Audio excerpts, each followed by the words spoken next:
displayed birth date, age of conforming and confirming to consumers or consumed, reflections of directions for conforming, favoring orders over solo devotion as individualism transitions to mimicking capitalism.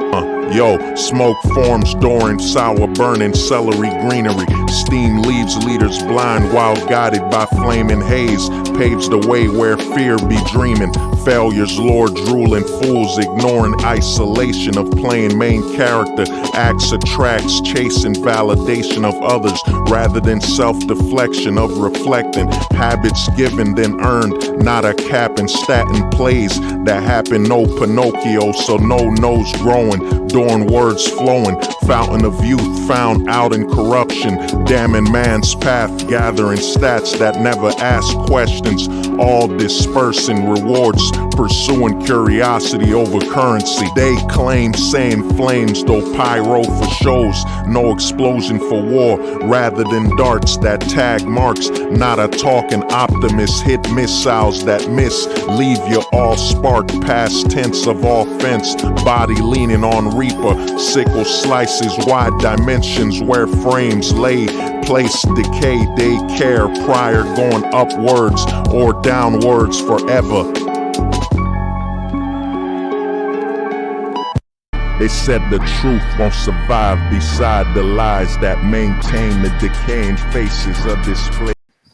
Oh, hey everybody, what's up, man? It's Hold the Truth Hostage, where if the truth was so important, we wouldn't negotiate with lies. We would hold the truth hostage. And full-time ghosting isn't an option. It's the only choice, full-time ghost. And we are living in the times of no secrets. There are no more secrets. We are living in a time where everything is exposed, everything, you know. Now, let me just check if the sound is working. Give me 1 second. Gotta check if the audio is working.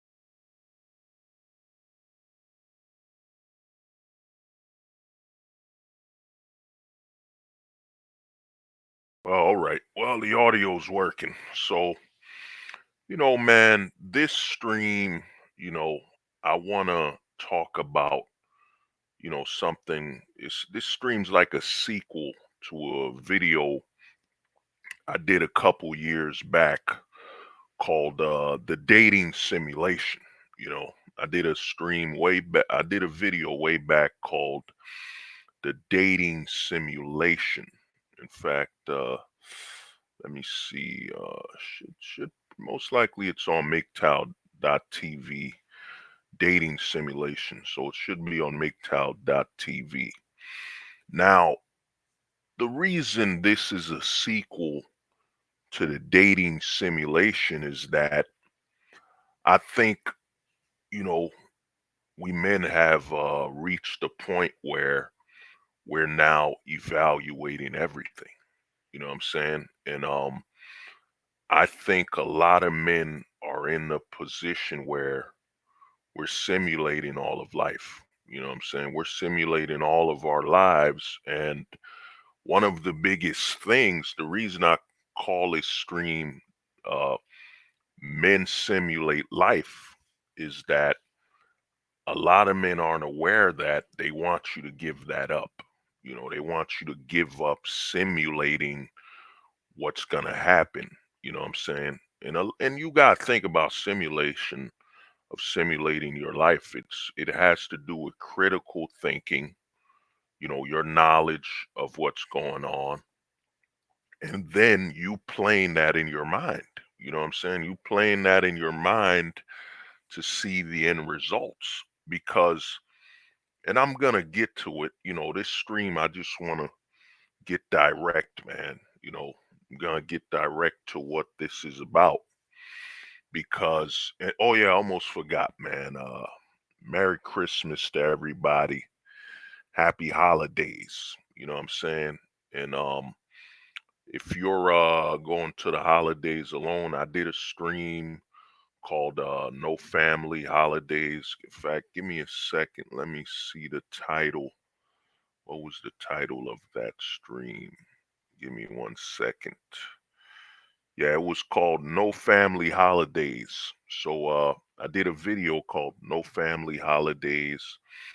Feel free to watch that. You know what I'm saying? I know a lot of guys, man. There's a price for let me plug it into the stream just in case you don't know where it's at. Give me 1 second. Give me 1 minute. So just in case, uh, I'll put it right in the stream.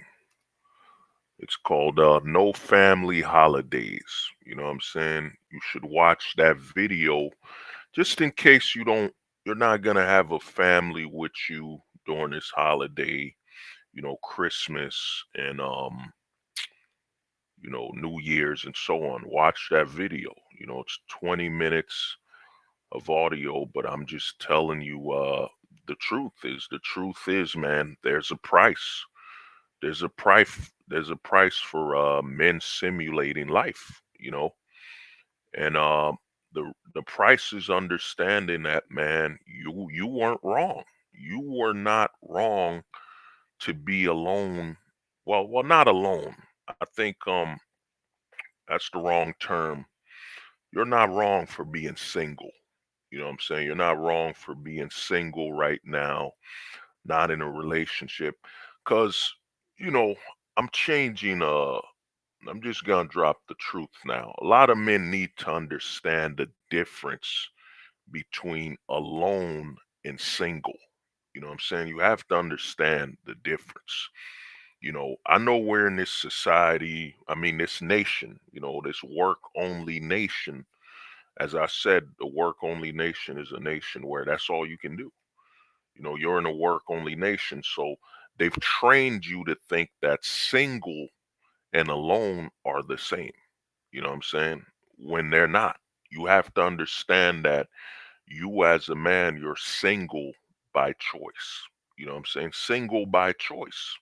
Single has to do with a choice. You choose to not be with someone else, so you are single.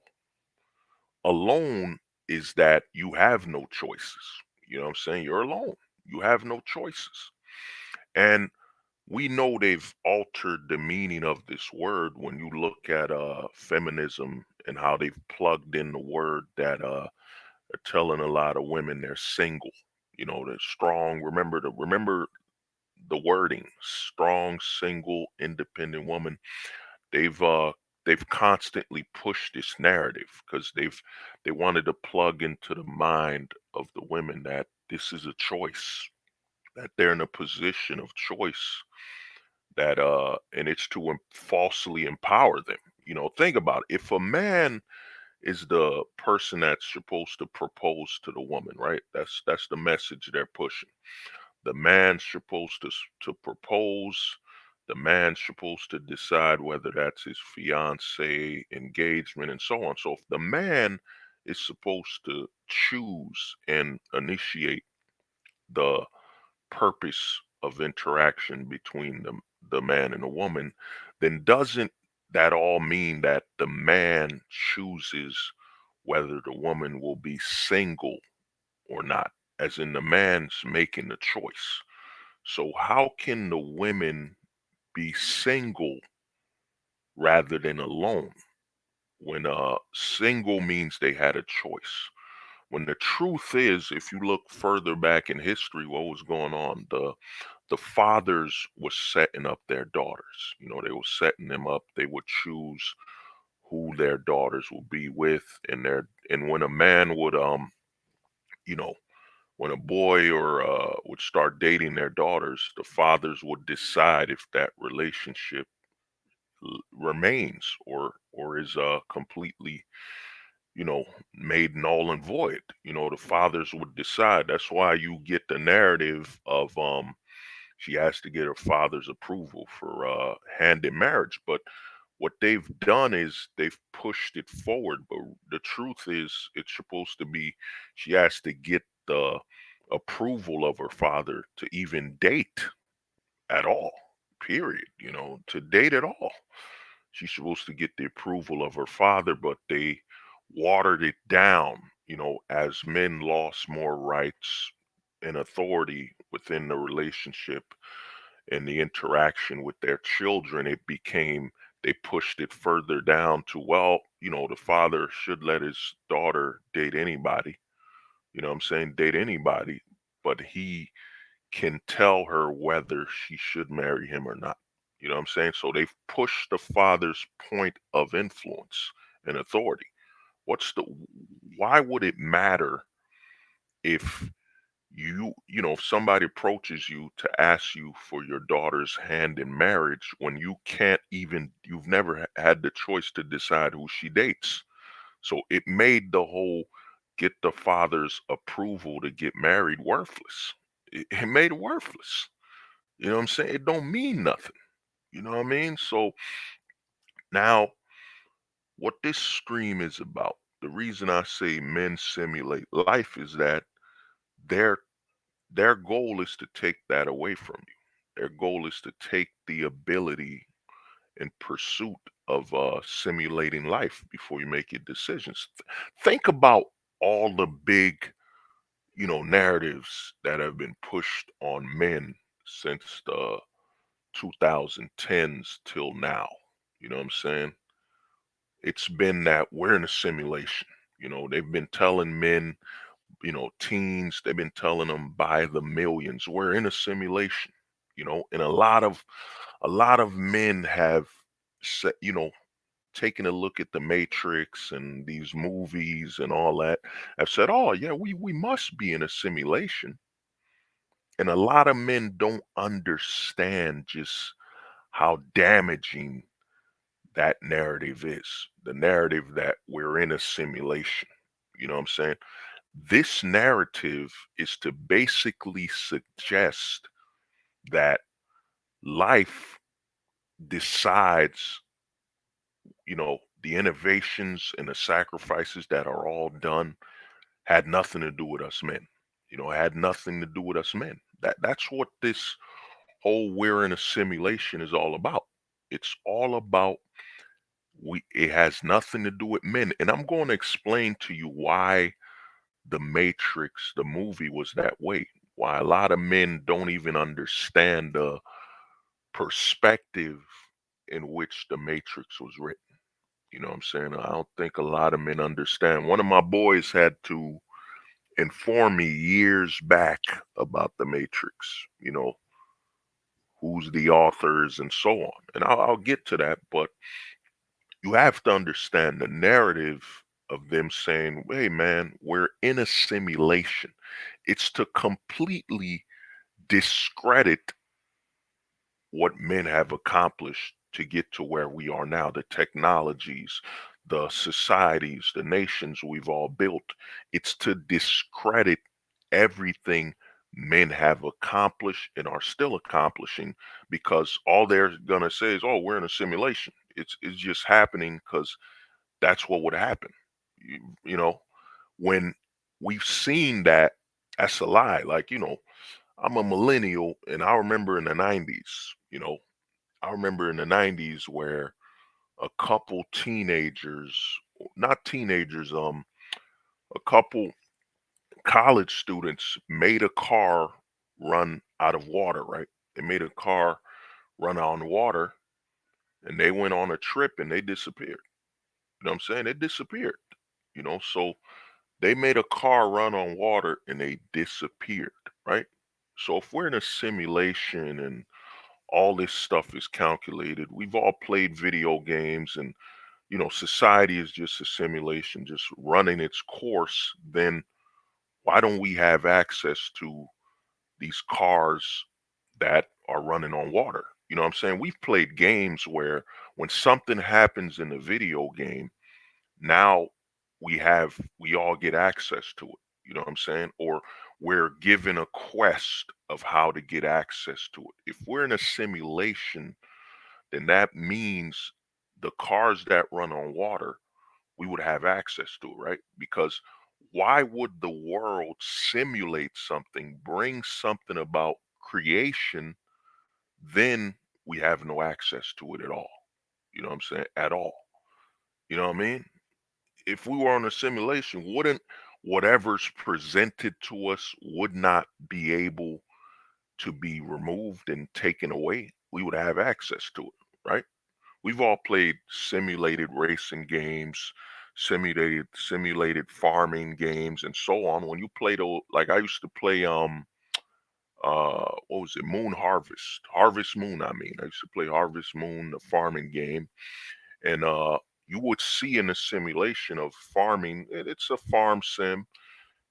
And they would show you that, yo, to get the golden cow, the golden cattle were basically in that game, from what I remember, the highest valued cattle. If you can breed a golden cow, it'll give you the best milk for your farm. It'll have the best babies, cattle and all that, you know. And you're giving away how to get there, because we've all played simulated games, and the rule of a simulation is they show you how to get there. You know what I'm saying? If we played simulated car racing games and so on, the whole goal of simulating something is to get to something. So if the world was a simulation, wouldn't what we're being exposed to, wouldn't we know how to access it and get it? You know what I'm saying? Why would something be put about into the world? And think about the narrative of the simulation, and think about it, comparing it to, animal evolution, animals adapting, right? So if we're in a simulation, okay, you know what I'm saying? Cats evolved to be the way they are, right? They evolved to be the way they are. So let's say it's a simulated game. So they're the way they are. So why would we be exposed to cars that run on water, or the knowledge of cars that run on water, then we can't access it at all? You know what I'm saying? If this was a simulation, we would be able to access it, but we can't, because it's not a simulation. You know what I'm saying? It's a scam. A lot of men don't even know. And I remember when my boy told me that the Matrix was written by a woman. The thing was a black woman who wrote the Matrix, you know. And the reason I bring this up is that women's lives, and this is how you know you're in a work only nation, is that women's lives are based on the simulation that men are running. You know, their lives are dictated based on male simulations, male activity, what men are doing. So think about the movie The Matrix. Neo wakes up, and it turns out Neo is in a simulation where a lot of the people don't have any idea what's going on, don't even have any control. What does that describe? Think about the Matrix. What does that describe? That describes the life of women when it comes to the reality they face, and how its reality is based on how men influence the world. How men influence the world, that's their reality. What they can do, can't do, what they're allowed to do, what they're allowed to experience, that's all based on how men are running the nation, society, the world, and men's accomplishments. Think about medicine. You know, you know what I mean? From the woman's perspective, it makes sense that they just got the medicine. It makes them feel better. Think about before they allowed women to be doctors, women to be working where men worked. A woman would just, here's the medicine. That's it. She wasn't taught how to work medicine or nothing. It was like a simulation for her. She just went, she had a bruise on her elbow. She went to the nearest doctor, and they just gave her this medicine that healed her elbow. That's it. She doesn't have any knowledge on how this medicine was made. A lot of men don't even remember. I think at a time women weren't allowed to read certain things, or even allowed to read. So the women their lives would always be a simulation, based on, and then the men came with, feminism, some voting rights here and there, and they were given the red pill and the blue pill, to borrow what you see from the Matrix. You know what I'm saying? Some men gave them a right to, vote, be a part of it, be able to so-called change the government and so on. Then some men gave them the blue pill where the men said, you know, don't pursue feminism, don't do none, just live your life as a woman. You know what I'm saying? So if you look at the Matrix and understand that it wasn't written by a man, you know what I'm saying? A man didn't write this. So if you look at it from that perspective, you see that the women live in a simulation. You know what I'm saying? And sometimes, think about the Matrix. Neo was allowed to do this and that. You know what I mean? It's a choice that Neo was given. You know what I mean? And that's the women's reality. Look at how they appealed Roe v. Wade. I think they appealed Roe v. Wade, or they're appealing. They removed some abortion rights and so on. Isn't that the woman's perspective of living in a simulation? Oh, we used to be able to abort the babies a day before or an hour before birth. Now we can't. You know what I'm saying? That option on the simulation that the world, the men are providing, is no longer there. You know what I'm saying? That's what you see that's happening from the female perspective, you know. And what they've done, and like I told you on the last stream, Work Only Nation. If you haven't seen that, you need to make sure you watch that video, Work Only Nation. Because this is where you are. You're in a work only nation, where the pursuit of having a family for a man is to give up his manhood. You know what I'm saying? That's the price that's happens in this society. Now, some men get to give up their manhood with some allowance of simulating. This is where the simulation happens for men. Now, this is where we arrive to, well, what I'm saying, the simulation men are living it. Okay, let a man's married. Let me give you the outlook. He got married in his life. Now his wife's allowing him to experience certain aspects of what it means to be a man. He's allowed to have certain decisions. He's allowed to make certain things. So she's allowing him to experience certain aspects of his manhood that he had before they were unified through marriage. You know what I'm saying? Allowed. A lot of men live in allowance. And once that's taken away, which happens with divorce, the family court, and so on, or false accusations of abuse from the child. A lot of men in the men online talk about, oh, the women make false accusations. No, sometimes those false accusations are given to the children and told that the woman would tell them, just say your daddy beat you. Just say your daddy hit you too hard and got you drunk and all that stuff.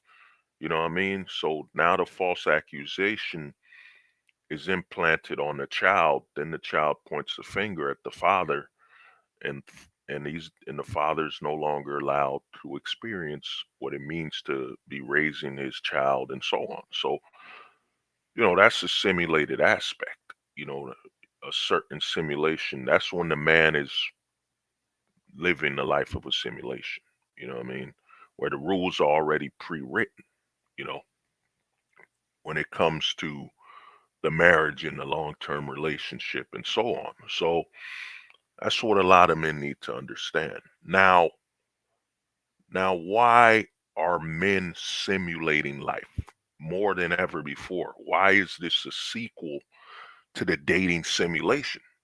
The reason this is a sequel to the dating simulation video I made back is that men are no longer, they're detaching themselves from the feminine pursuit of this society. You know, the feminine aspect of this society is that a man's entire identity is based around his accomplishments with the opposite sex. As in, you have no right to claim you're a man without having said you've accomplished something with the opposite sex. Now, before it used to be, oh, you're a man, he's got his own job, he's a man, he went to the army, he's a man, he's a warrior, he's obtained manhood, he's grown up, he's gotten older and so on. Those used to be certain definitions of your manhood. You know what I'm saying? Used to be able to be a man based on your accomplishments and what you know and what you've done and achieved of your own accord. But now, in this hyper feminized society, what you do as a man doesn't count. It doesn't count in this society. It's all attached and based on, you know, what did you accomplish with a woman? You know what I'm saying? And another thing is, did you acquire female validation? You know what I'm saying? And female, damn, it's not validation, acceptance. No, it ain't acceptance. Yeah, it's something like acceptance. I forget the word. That would suggest approval. There it is. Approved. Was it feminine approved? Was it female approved? That's the nation you're in, a work only nation. Is it female approved? Think about how you're talking right now online, at work, what you can and can't say. How you can't and can't talk. You know what I mean? A lot of men are basically, like a dog on a muzzle. You know what I'm saying? In this society, like a dog with a muzzle with these limitations of what you can and can't say. You know what I'm saying? Like a dog on a muzzle. That's how you would live in this work only nation. Like a dog on a muzzle. There's certain things you're allowed to say, certain things you're allowed to do, and you're held back. You know what I'm saying? I was talking to some of the homies on the Discord, and I told them, man, the truth is, if you truly got to talk to somebody, y'all got to meet like the mafia. You got to meet like the mob in the ocean, in the woods, you know what I'm saying? Completely shut. Well, I don't even, here's the thing about the cell phones is that I don't, how do we even know our cell phones are fully turned off? Like back in the 2000s, you could remove the battery from your phone, you know, you could remove the battery from your phone back in the 2000s. And that's how you could tell whether your phone was off or on. But in today, you can't even remove the battery. So how do we know our phone is even dead? How do we know that the percentage of power on our phones isn't broken down into two, as in there's the percentage of power on the phone that we're supposed to see to turn it on. Then there's the alternative percentage where it's supposed to just stay off, but it's on so they can still record what you're saying and doing. How do we know? How do we know when our phones are truly off? But reason I say this is that that's how it is now. You would have to meet in the woods, meet in a place where the phone signal is damn near dead, so you could talk. You could have a conversation. Now Trump said he's gonna change the law.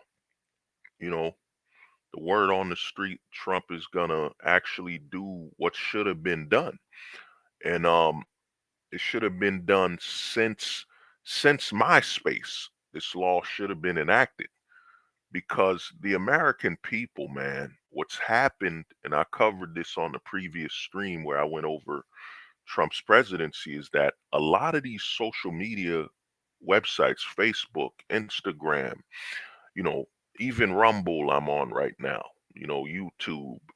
All these sites have been allowed to suppress the Constitution, in all honesty, commit treason. Maybe I'm not using the proper word, but they were committing treason, disrespecting the Constitution, pushing narratives that go against the very laws of this country. I mean, think about it. Every time you go to Facebook jail, it's Facebook literally saying that it's bigger than the American Constitution. Every time you end up on Instagram prison, every time you end up like me when I was on YouTube, shadow banned. They deleted my videos. They deleted my comments. YouTube was basically declaring that it's greater than the American Constitution. You know what I'm saying? Any website or platform that deletes what you say, you know what I'm saying? Deletes what you say, you know what I mean? And it didn't warn you. They didn't warn you, okay, don't threaten people. You know, we might we might blur out what you say.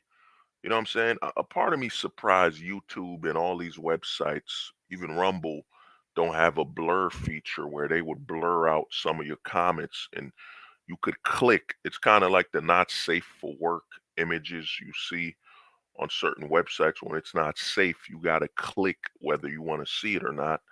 You know what I'm saying? That's what should really be legal. In all honesty, any website or platform that allows you to create an account, if they are not willing to, if they will follow the laws of the country, they shouldn't be able to delete your comments. They should be able to blur them out, you know, blur them out, because it's unconstitutional for you to delete what I've said. It goes against the Constitution, and in all honesty, it's treasonous. And like I said, I might be using the wrong word, but it's treasonous, and you're suppressing the rights of the American citizen. In all honesty, all these platform sites, if you're not gonna allow someone to experience, and here's the thing, what Trump's saying is legal wise, because remember, they once blocked Trump, the president of the United States. They once blocked the very president of the United States from the American Constitution, former president or acting president, because I think Twitter and all of them, then they removed Trump when he was the president, off these platforms. And the thing is, these platforms are protected by law so long as they're a platform, not a publisher. As in, they're not dictating what you can and can't say, you know. Now, Elon's somewhat done that with X. Like if you say something very offensive or whatever, you know what I'm saying, they'll kind of blur you out. I think they hide you. To me, they shouldn't be hiding you or putting you as spam. It should just be blurred, like not safe for work, you know. But even then, we're adults. That's one thing I look at all these platform sites, they're treating us like children. We're adults, man. You know what I'm saying? We should be able to decide whether we see everything or say whatever the hell we want to say, you know, long as we're not threatening people, you know what I mean? Cool, but the reason I'm saying men are simulating life and why they don't want you to do this activity anymore is that, like I said, you're in a work only nation. Their goal, and think about all these man channels, the channels that were making male content, your Fresh and Fits, your Andrew Tates, and a lot of these current content creators that keep telling men over and over again, you're in a simulation. You know what I'm saying? It's all about you as a man giving up your manhood. You know what I'm saying? I kept telling guys over and over again, a lot of these guys, if they're not full-time ghosting, you know what I'm saying? Since I'm not on YouTube anymore. If they're not Black Pill 4.0, you know what I'm saying? Black Pill 4.0, you know what I'm saying, and so on. Their goal is to be tour guides. Their goal is to guide you. Their goal, they're guiders of the system. There it is. They're guiders of the system. Their goal is to guide you backwards, back to the system. So they want you as a man to say you're in a simulation rather than you're simulating life. You know what I'm saying? Think about it. Think about our origins. You know, one man eats a poisonous fruit, he has a reaction and he dies. The other man sees what happened to him and says, you know what? I'm going to simulate what would happen to me if I ate that same fruit. I would die. So I'm not going to eat that fruit. Then I'm going to let other people know, yo, don't touch that fruit. That joint is poisonous. I simulated what would happen if I ate that fruit. You know what I'm saying? I didn't have to eat it to say, oh man, it's poisonous. No, I saw another man eat the poisonous fruit. He died. Then I looked at the results of that and I simulated, nah, I'm not gonna do that. You know, I could I could die if I eat that food, you know. And what's happened to a lot of men is men are simulating life. And when men run the full simulation, men have come to the realization. This is why I'm saying we're in a WON, work only nation. When you run the simulation, and I've been saying this for years, is that there's no way anyone in this country, if you're in America right now, there's no way anyone in this country, or even I got some of the homies in Scotland, some of the homies in Canada, some of the homies in London, you know what I'm saying? Some of the homies in other countries. And I've been telling guys this, man, there's no legal way. Once you run the full simulation, you start simulating everything that could happen, would happen, will happen, based on the laws and so on. You realize that there's no way they can legally prove that you should invest as a man in having children domestically when you're at a high risk. There's no way they can legally get you to agree with it. You know what I'm saying? There's no way. So there's no way to do it. You know what I'm saying? What are they gonna tell you? And notice it's always about emotion. I was gonna upload a video on Rumble, but then I found one of the dumbest things about Rumble. This is very stupid on Rumble's part, is that Rumble doesn't allow you to upload videos. For example, you record it with your phone. So if you don't record it on Rumble, you can't upload it. Now, one of my homies told me it's to get you to use Rumble exclusively, but guys know me. Sometimes I record videos just walking outside and then I'll upload it, you know, but you can't do that with Rumble. You know what I'm saying? I'm gonna be uploading a video I recorded yesterday, today, whatever. But the thing is, like I was saying, legally, there's no way to convince a man to invest in the nation, in a work only nation, by having a family, kids, children. There's legally no way, because every aspect of that is a promised risk. It's not a high risk. Forget the word. It's a guarantee there. It's a guarantee, man. You know what I'm saying? And the countdown it depends on how long you'll live, you know. And a lot of men, when they run this simulation, they realize that they're trying to basically bait you with love. You don't want to be alone. And like I said, alone means you don't have any choices. You know what I'm saying? The problem with the word single, remember, they don't use the word bachelor anymore. Notice that. Notice they don't use the word bachelor when describing a single man anymore. They don't really use that word because that word had a lot of power behind it.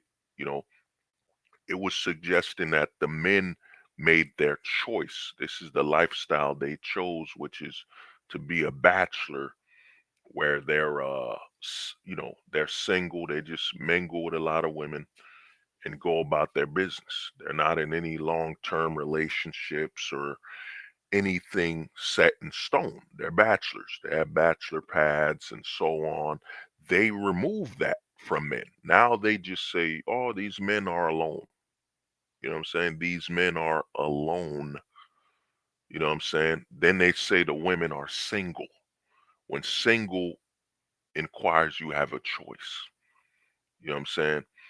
And I'm not gonna be streaming too long with this stream. I'm just preparing people's expectations, and this time I mean it. I have a history of saying, "Oh man, I'm not gonna stream that long." Then next thing you know, it's 4 to 5 hours. But this stream's just gonna be direct. You know, and what they're doing is, like I said, they've altered the words, and they take a lot of words away from men, and the words they push against men, you're alone. You know what I'm saying? Even the movement. I remember I had a problem on YouTube. Some people had some problems with me because I pointed this out, man. The whole incel thing. You know how a lot of the whole incel thing is a scam. You know the mass majority of guys reporting their incels is a scam. You know what I'm saying? Because men have a choice, man. You know, now, and what I mean by that is you don't have to be celibate unless, you could pay for it to get it out of your system. You could pay.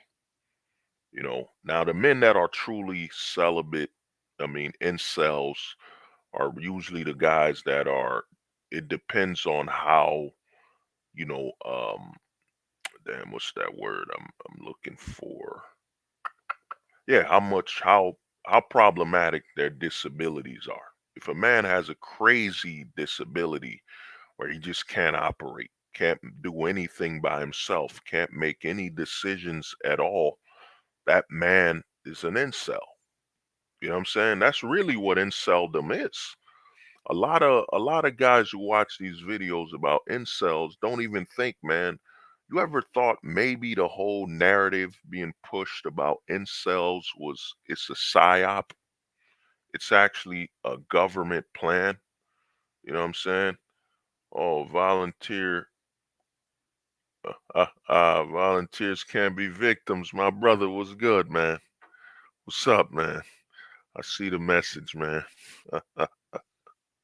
Oh, that's a great name right there. Volunteers can't be victims. You know it, man. You know it, bro. You know it, man. Kalala, my brother, man. You know it. And the thing is, I can open the links. I can invite people if they want to hop on. But the thing I'm saying is this, man, and a lot of guys need to understand is that the incel thing is a scam. I've been in the manosphere for going on over I've been in the manosphere since 2015 or something. Reddit. I didn't I was commenting before I made a video. So I'm going on nearly 10 years in the manosphere. And I'm gonna tell you, the incel thing is a scam. It was designed to basically make the mass majority of average men to undervalue themselves. You know what I'm saying? Calling themselves incels, they don't have choices. And think about it. These are men that are working, even if you're working at McDonald's, Burger King. Think about it when we were younger. I remember when I didn't work that much, man. We all been there. You were little, you would save money, you would save your allowance to buy some video games. You know what I'm saying? I would save money, man. Me and my brothers used to save money, man, to go buy some video games at GameStop. Well, that's the same thing with access to sex. Is that, how can you be an incel? Yes, and I hear a lot of guys who who sell the incel scam will say, "Oh man, I work at Burger King, I work at McDonald's." Okay, I mean, you bought video games when you just had allowance. You know what I'm saying? You remember, man, some guys will remember. Remember when you used to check under the couch, man. You used to check under the couch for a penny, some quarters. You would see a quarter as a little kid trying to buy some video games. You're like, "Oh, yes. Oh man, I found a quarter. I'm gonna put this. I just need three more that'll make $1." You know what I'm saying? You used to save up to buy video games. Well, now you're a grown man. You're gonna have to save up to buy some ass, man. That's what's going on now. So the incel thing, man, it's really, in all honesty, the incel situation is a major disrespect to men that have disabilities. If a man is disabled to the point where he mentally can't function, that's an incel. He has no choice. He can't even function. So of course he's involuntarily, you know what I'm saying, involuntarily uh celibate, man. He's disabled. He's mentally handicapped, disabled. He's an incel. That's the true definition of an incel. You know what I'm saying? It's not some dude who works at McDonald's, White Castle. Oh my God, I work at McDonald's in White Castle. Dude, man, you save some money, man. You could go buy it. You might even have to save a couple months, you know what I'm saying, to travel to go get it, but you're not a incel. A lot of guys don't know. And, I have a problem, man. The homie Kalala knows I talk to a lot of people on Discord, and I've had this problem for over 2 decades. You know what I'm saying? I sometimes think so much that I think my own thoughts, people are thinking the way I'm thinking. You know what I'm saying? So sometimes I won't say nothing. You know, it's like the stuff I know, I expect you to know it. I'm just like, man, I'm so deep in my mind thinking all the time. I'm like, I just start thinking people are thinking the way I'm thinking. So why would I even mention it? You already know what I'm talking about.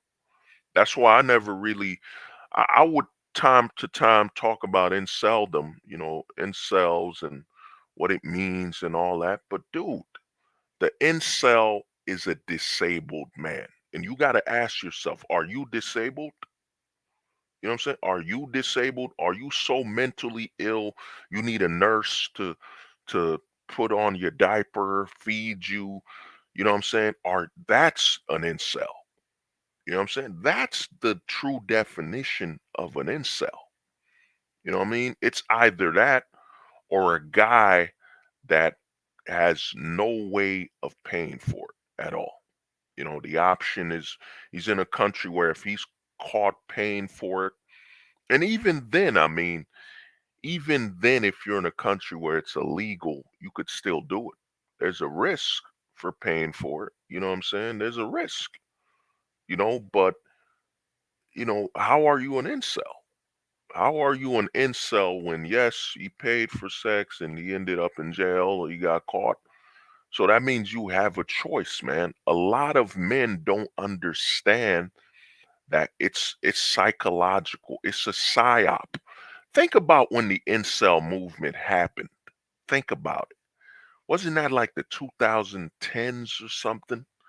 When the incel thing got big, it was all over YouTube, all over the manosphere. And think about who's running all these websites, you know, running all these websites. Now, if I was back on YouTube and on some other channels and some guys, who can't take this perspective, like I tell people, the way I make content and talk, I'm gonna offend you, man. I'm gonna offend you because I've told guys, you this full-time ghosting, this way of approaching life, you gotta have zero idealism. You know what I'm saying? You're not distracted by idealism. You can't be attached to ideals, traditions. No, man. When you're thinking about solutions and thoughts, you can't be, oh man, I can't go too far because, think about the nuclear family. You know what I'm saying? All my answers will be wrong if I don't end up with the nuclear family. That's how a lot of guys are thinking. Their thought patterns are blocked out by their attachment to idealism. Oh man, you know what? Hold the truth hostage is right, but if I if I think like him, it doesn't lead to the nuclear family.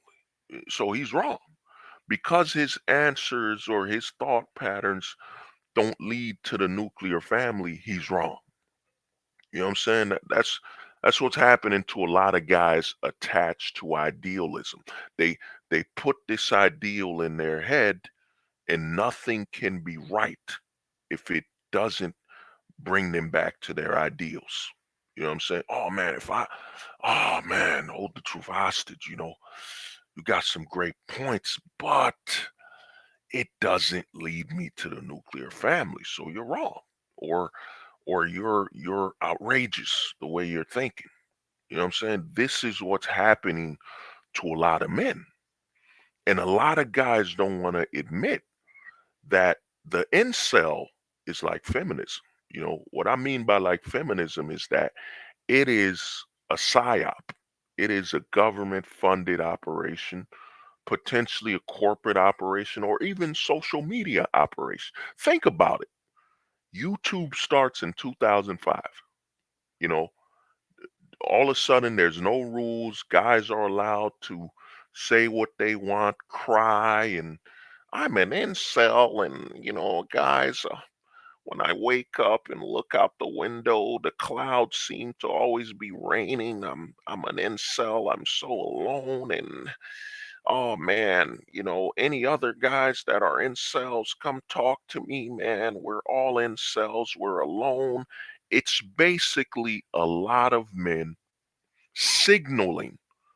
And this is how you know you're in a work only nation where fathers aren't allowed. Your father would never tell you to project your weaknesses to a bunch of strangers. You know what I'm saying? If you're feeling alone, and think about the incel aspect, man, that right around the incel movement, you get the movement of men cry too. Men cry too. You get all these movements that are all about men being vulnerable.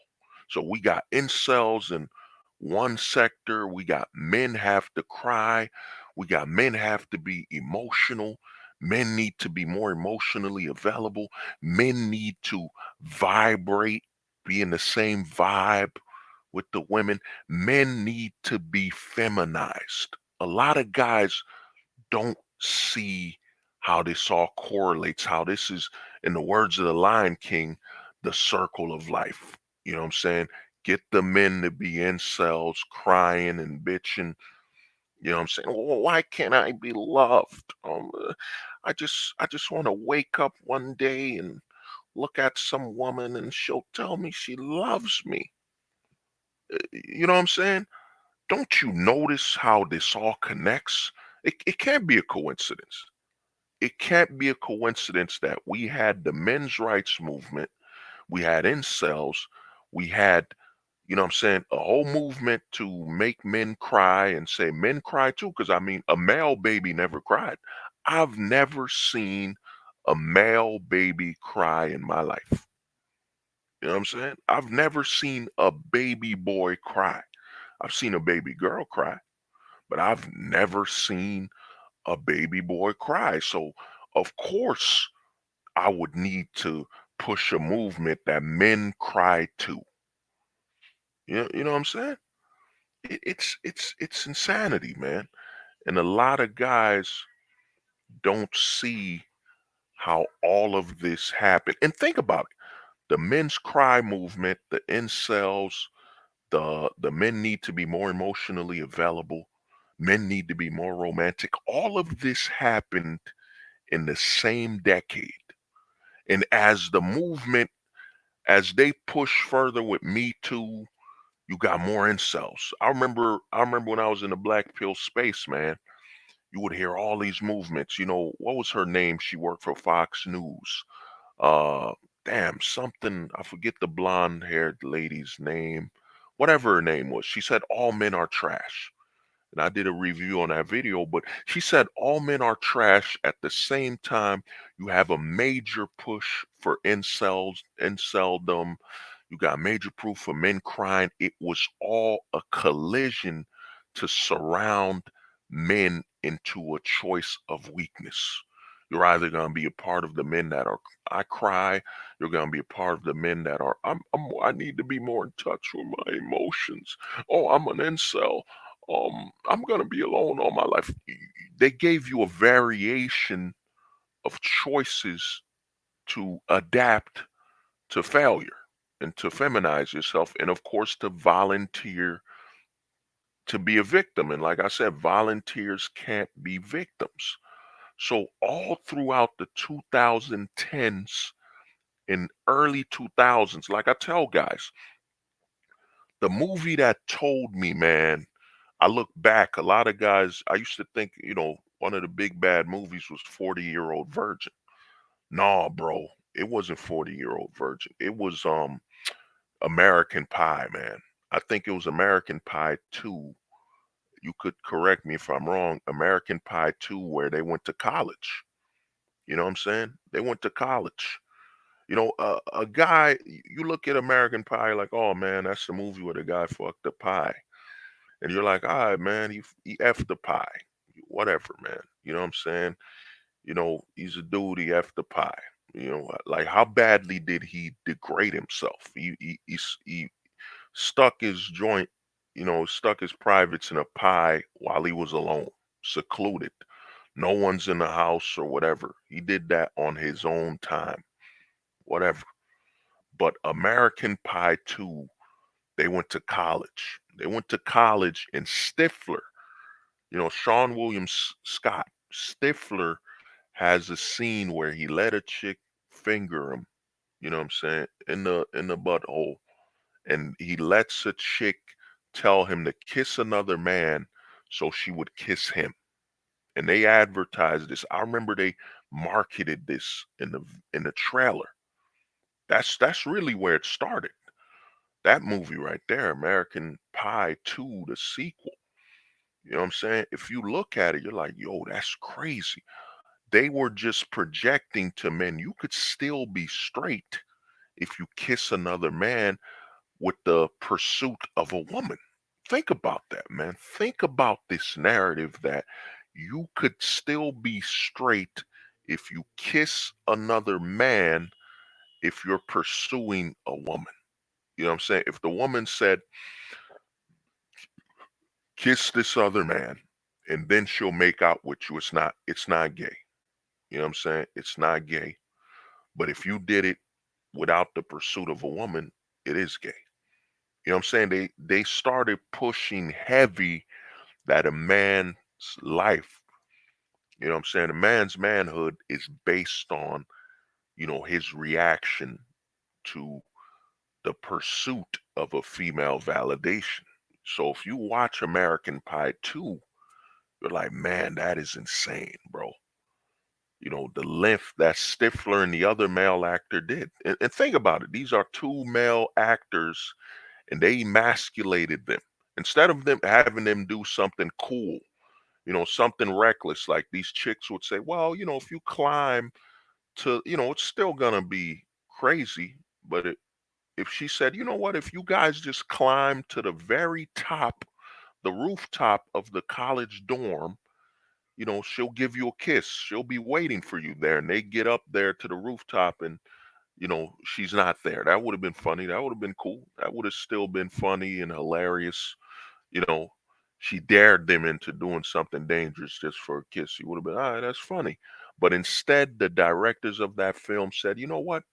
And I remember if you watch E True Hollywood, Sean William Scott, I think he was a very broke and poor actor when he was American Pie was his big break. You know what I'm saying? So that means the Hollywood directors, I'm not saying he was on the casting couch. I don't know. I'm not saying that, but I'm saying they knew. They knew he was desperate, and I heard they didn't even get paid that much money for American Pie. So they knew he was desperate, and what they do, American Pie 2, Sean William Scott, you're gonna kiss another man. You know what I'm saying? And think about it. Remember how movies work. There's multiple takes. So he might have done that multiple times. And that Hollywood director who's most likely a weirdo, most likely in the closet, who most likely has a portable closet, would make Sean William Scott and that other actor continuously, kiss each other and all this stuff. You know what I'm saying? Yeah, the closet. Yeah, bro. Kalala, man. You know what it is. So they closeted Sean William Scott in the movie. And this thing about American Pie was a very big, dude, it was a massive hit. It was a running joke. I think American Pie actually increased the sales of pies because a lot of dudes were trying to remake what he did. You know what I'm saying, in the first movie, but it was a coming of age movie, huge. And the first movie was huge. I don't remember a lot of closeted scenes in the first movie. Maybe I need to rewatch. I don't remember. But the second movie, once they got you on the first movie, and think about how this establishes modern Hollywood in the 2010s. In the 2010s, bro, a lot of movies, think about the whole Marvel films. They got you with the first movies, then they slowly started adding the closet, emasculating men. Then you see what happens with the current Hollywood. They kept replacing the men, feminizing, emasculating them.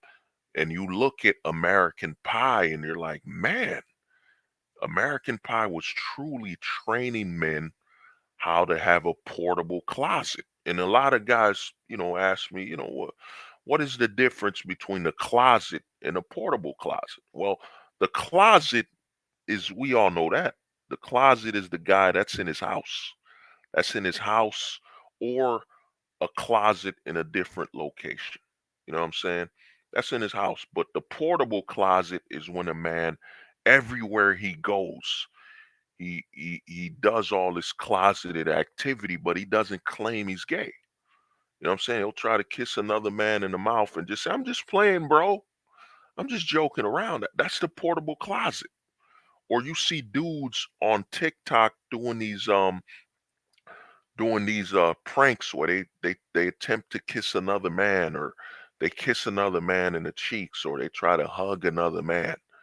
You know what I'm saying? As a prank or some type of BS, man. That's the portable closet. The portable closet is the motion of closeted activity where it's constantly on the move.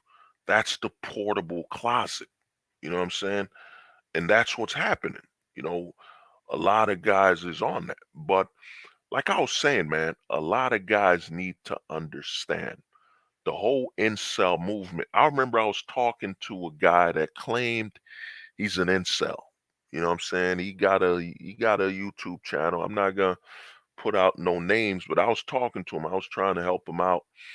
I was like, bro, man to man, we on the Discord talking. I'm like, bro, man, you gotta get a haircut. You gotta clean up. You gotta get pride in yourself, man.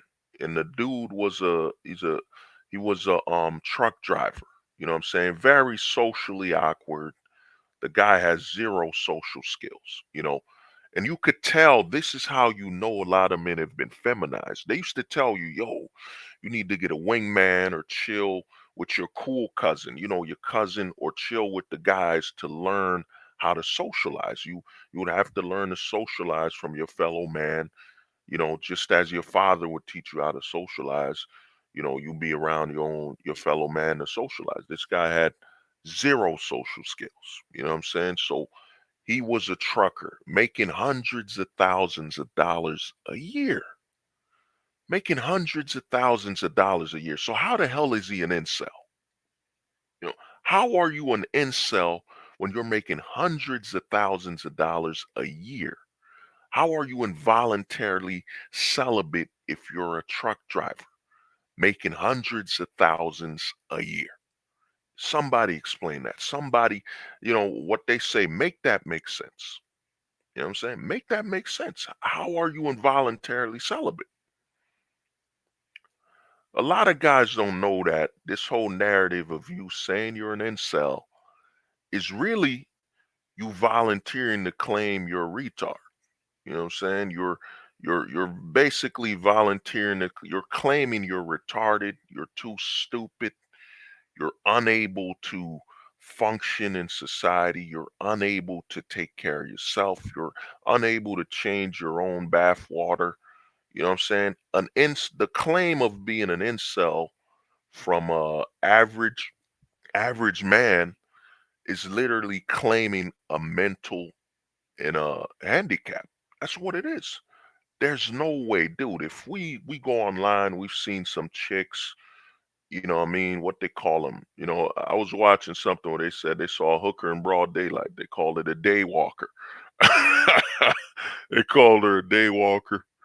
They call night walker. Some of them is doing it for what, 50, $20. I'm not pushing prostitution and all that. I'm saying, dude, there's ways to get it done. You know what I mean? And you could fly overseas. And like I told guys, uh, you know, I probably need to re-upload my Casper pill content on here as a one long video. But dude, if you're not pursuing, if you understand you're in a work only nation, you know, you're not gonna have a family. You know what I'm saying? Let's say you're not gonna have a family here. You're not gonna do anything. Because a lot of guys need to understand that everything you do, um, when it comes to obtaining resources such as your own home, you know, getting your own house and all this stuff, a lot of it ties back to if it's not about business.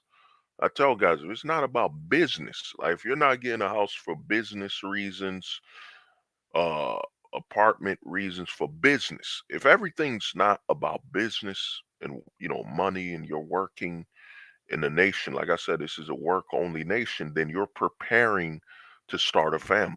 If you just got your apartment, you know what I'm saying, and it's not about business reasons, you're preparing to have a family. It's training to have a family, man. That's what it is. It's training that to start a family.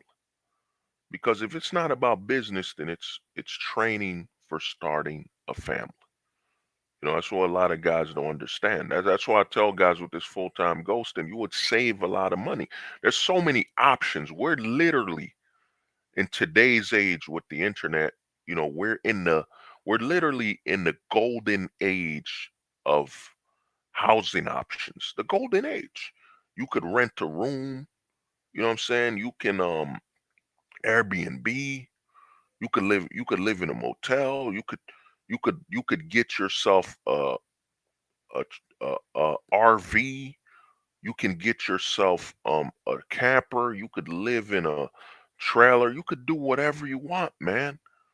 Once you understand you're in a work only nation, you could do whatever you want to save the money. So the options are there. If the options are there to save money, that like and sometimes like I tell guys, Japan, a lot of guys in Japan, they're kind of ahead of guys here in America when it comes to understanding they're in a work only nation subconsciously. Some consciously and subconsciously. What do I mean by that? There's a major issue happening in Asia right now. Japan, China, Korea, where a lot of men are working enough. They're working enough and they're either I heard something happen in Japan and China where a lot of men they'll work very basic job. They'll work a very basic job and they won't work a lot. And they'll all come together and rent these spots where they each cut the bill. They pay this half, they each cut the bill. Or if this man doesn't have any roommates and all that stuff, a lot of guys are basically pursuing the cheapest lifestyle possible. You know what I'm saying? Oh yeah, oh yeah, yeah, you're right. Volunteers can be victims. Japan got wild hotels, basically just a casket to sleep in. Yeah, dude, a lot of guys, man, are living in. I saw in Japan, and they're introducing it in America. They're introducing these small squares where you could just sleep and live in. A lot of them think, and yo, Kalala, you're gonna be shocked. This is why I gotta talk about this. You know what I'm saying? A lot of let me get the sound effects prepared. I'll just use one sound effect. Cause yo, you gonna gasp. A lot of these government people think, oh man, we're gonna, cause they're doing this now. I forget the state. It might be California or New York, where they're gonna do these just like Japan, these squared rooms where it's just a little box you can sleep, and that's about it. You know what I'm saying? You could sleep. There's laundry mats and all this stuff. You know what I mean? They're shaming the men. They're saying for those poor men this is how you can live. They don't get that, man. You're freeing men. You're giving men a major amount of options.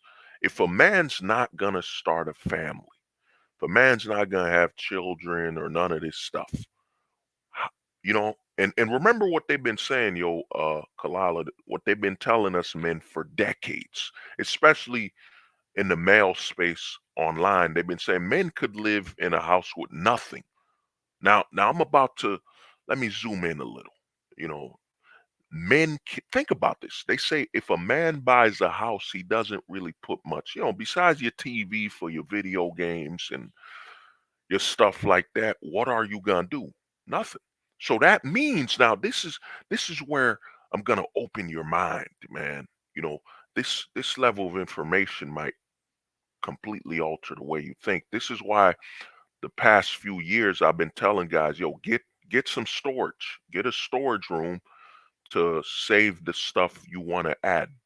Actually don't bring stuff, don't bring a lot of stuff where you live, because what happens is psychologically, remember, we used to live in caves and huts and houses.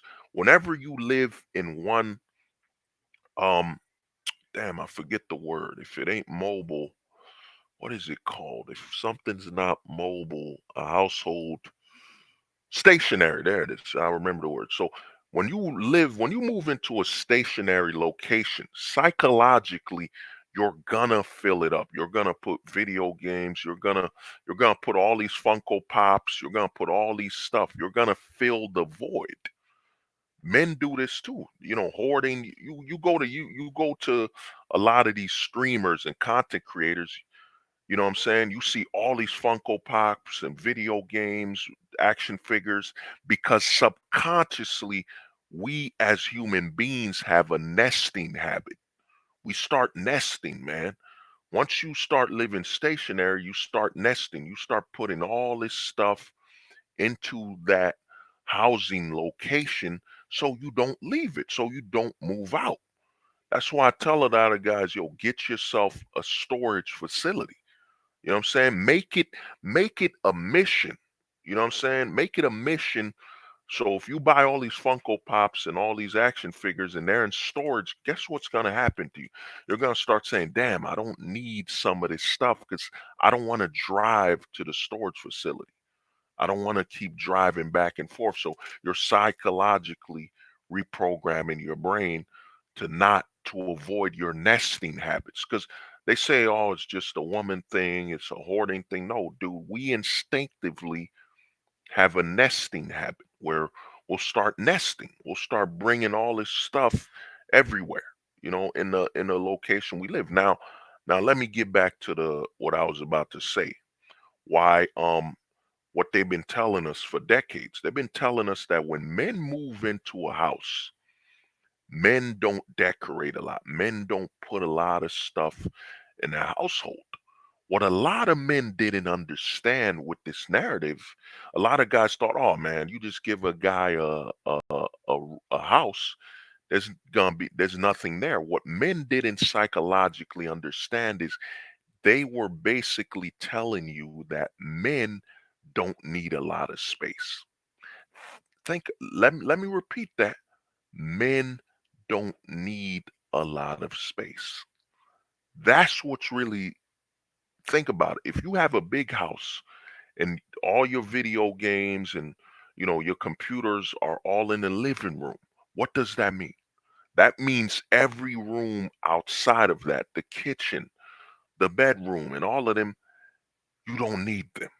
You know what I'm saying? Let me play this sound effects again so you understand.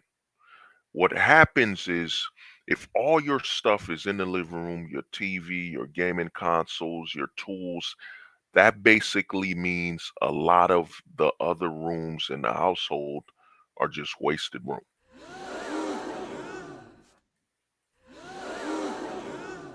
You know what I'm saying? I had to play that sound effect, but that's what that means. And think about it. Now we got portable gaming consoles. Like right now, there's a big movement of portable PC handheld consoles, you know, portable.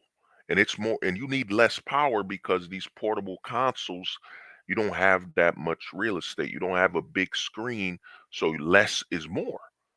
They think they're gonna be shaming men. Oh man, we got these small rooms where a guy comes from work, there's a shower, you know what I'm saying? There's showers, there's laundry mats for them to put their clothes, but there's not a lot of room. It's a certain squared amount of space. Oh man, there's no way these men would live like this. But don't you know don't prisons harbor a lot of men in these small little rooms? And what's happened? These guys are doing push-ups, they're working out, they come out the prison, they're still in shape, they're still healthy. Maybe the food might tear you up your insides, you know what I'm saying, might destroy you.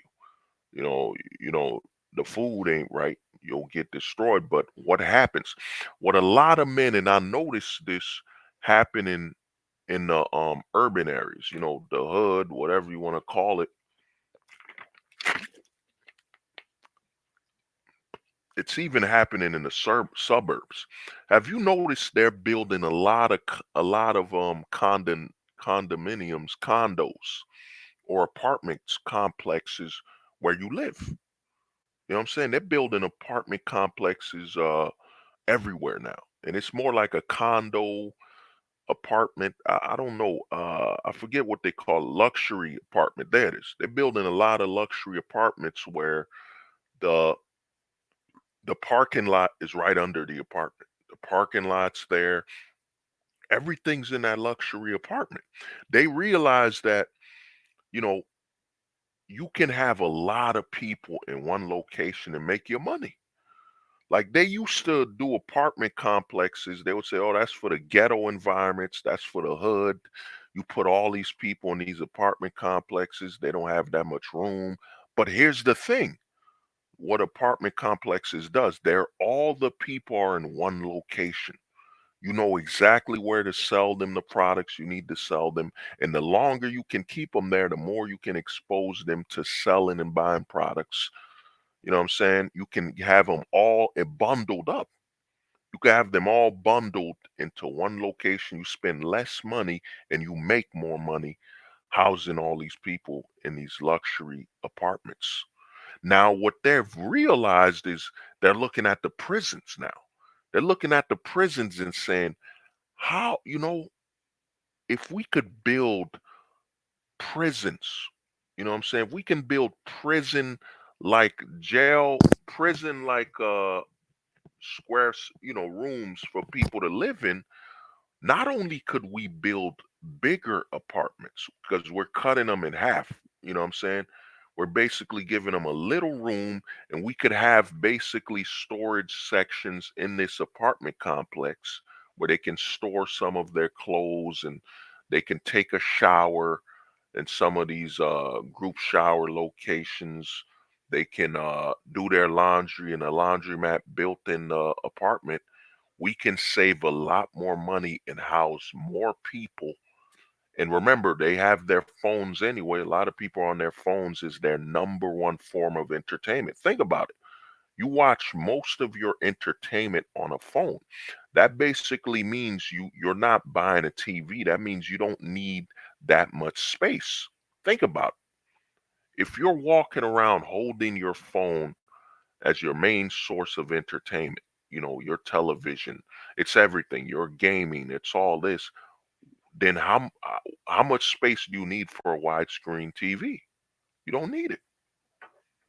So what they're gonna do now is they're gonna build these jailhouse prison style apartment complexes where there's these small rooms.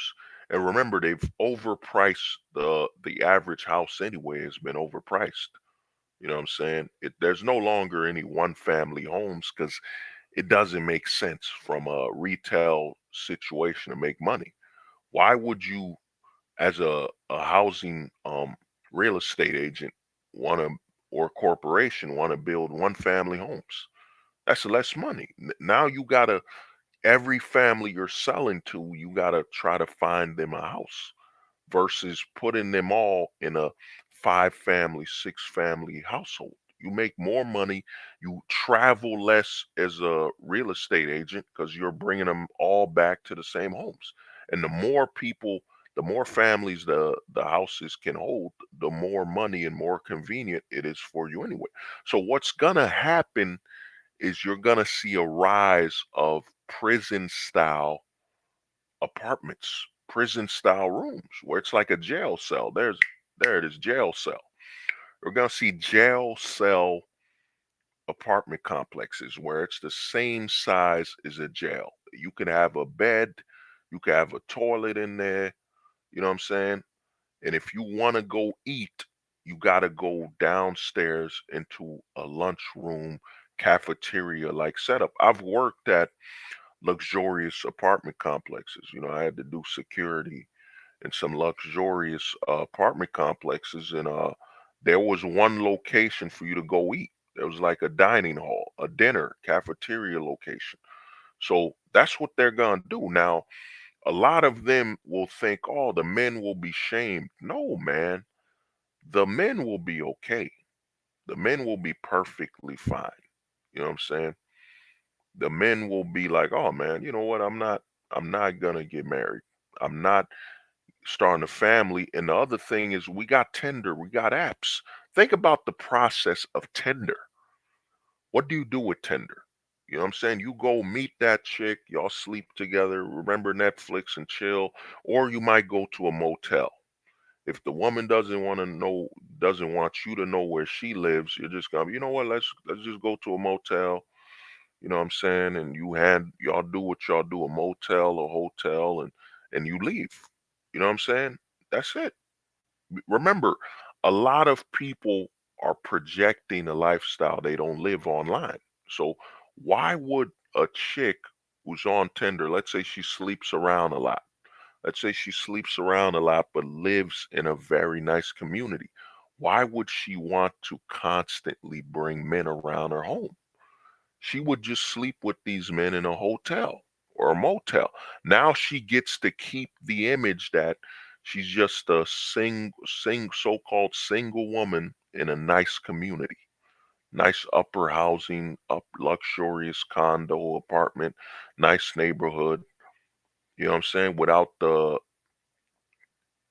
narrative of she's sleeping around. You know what I'm saying?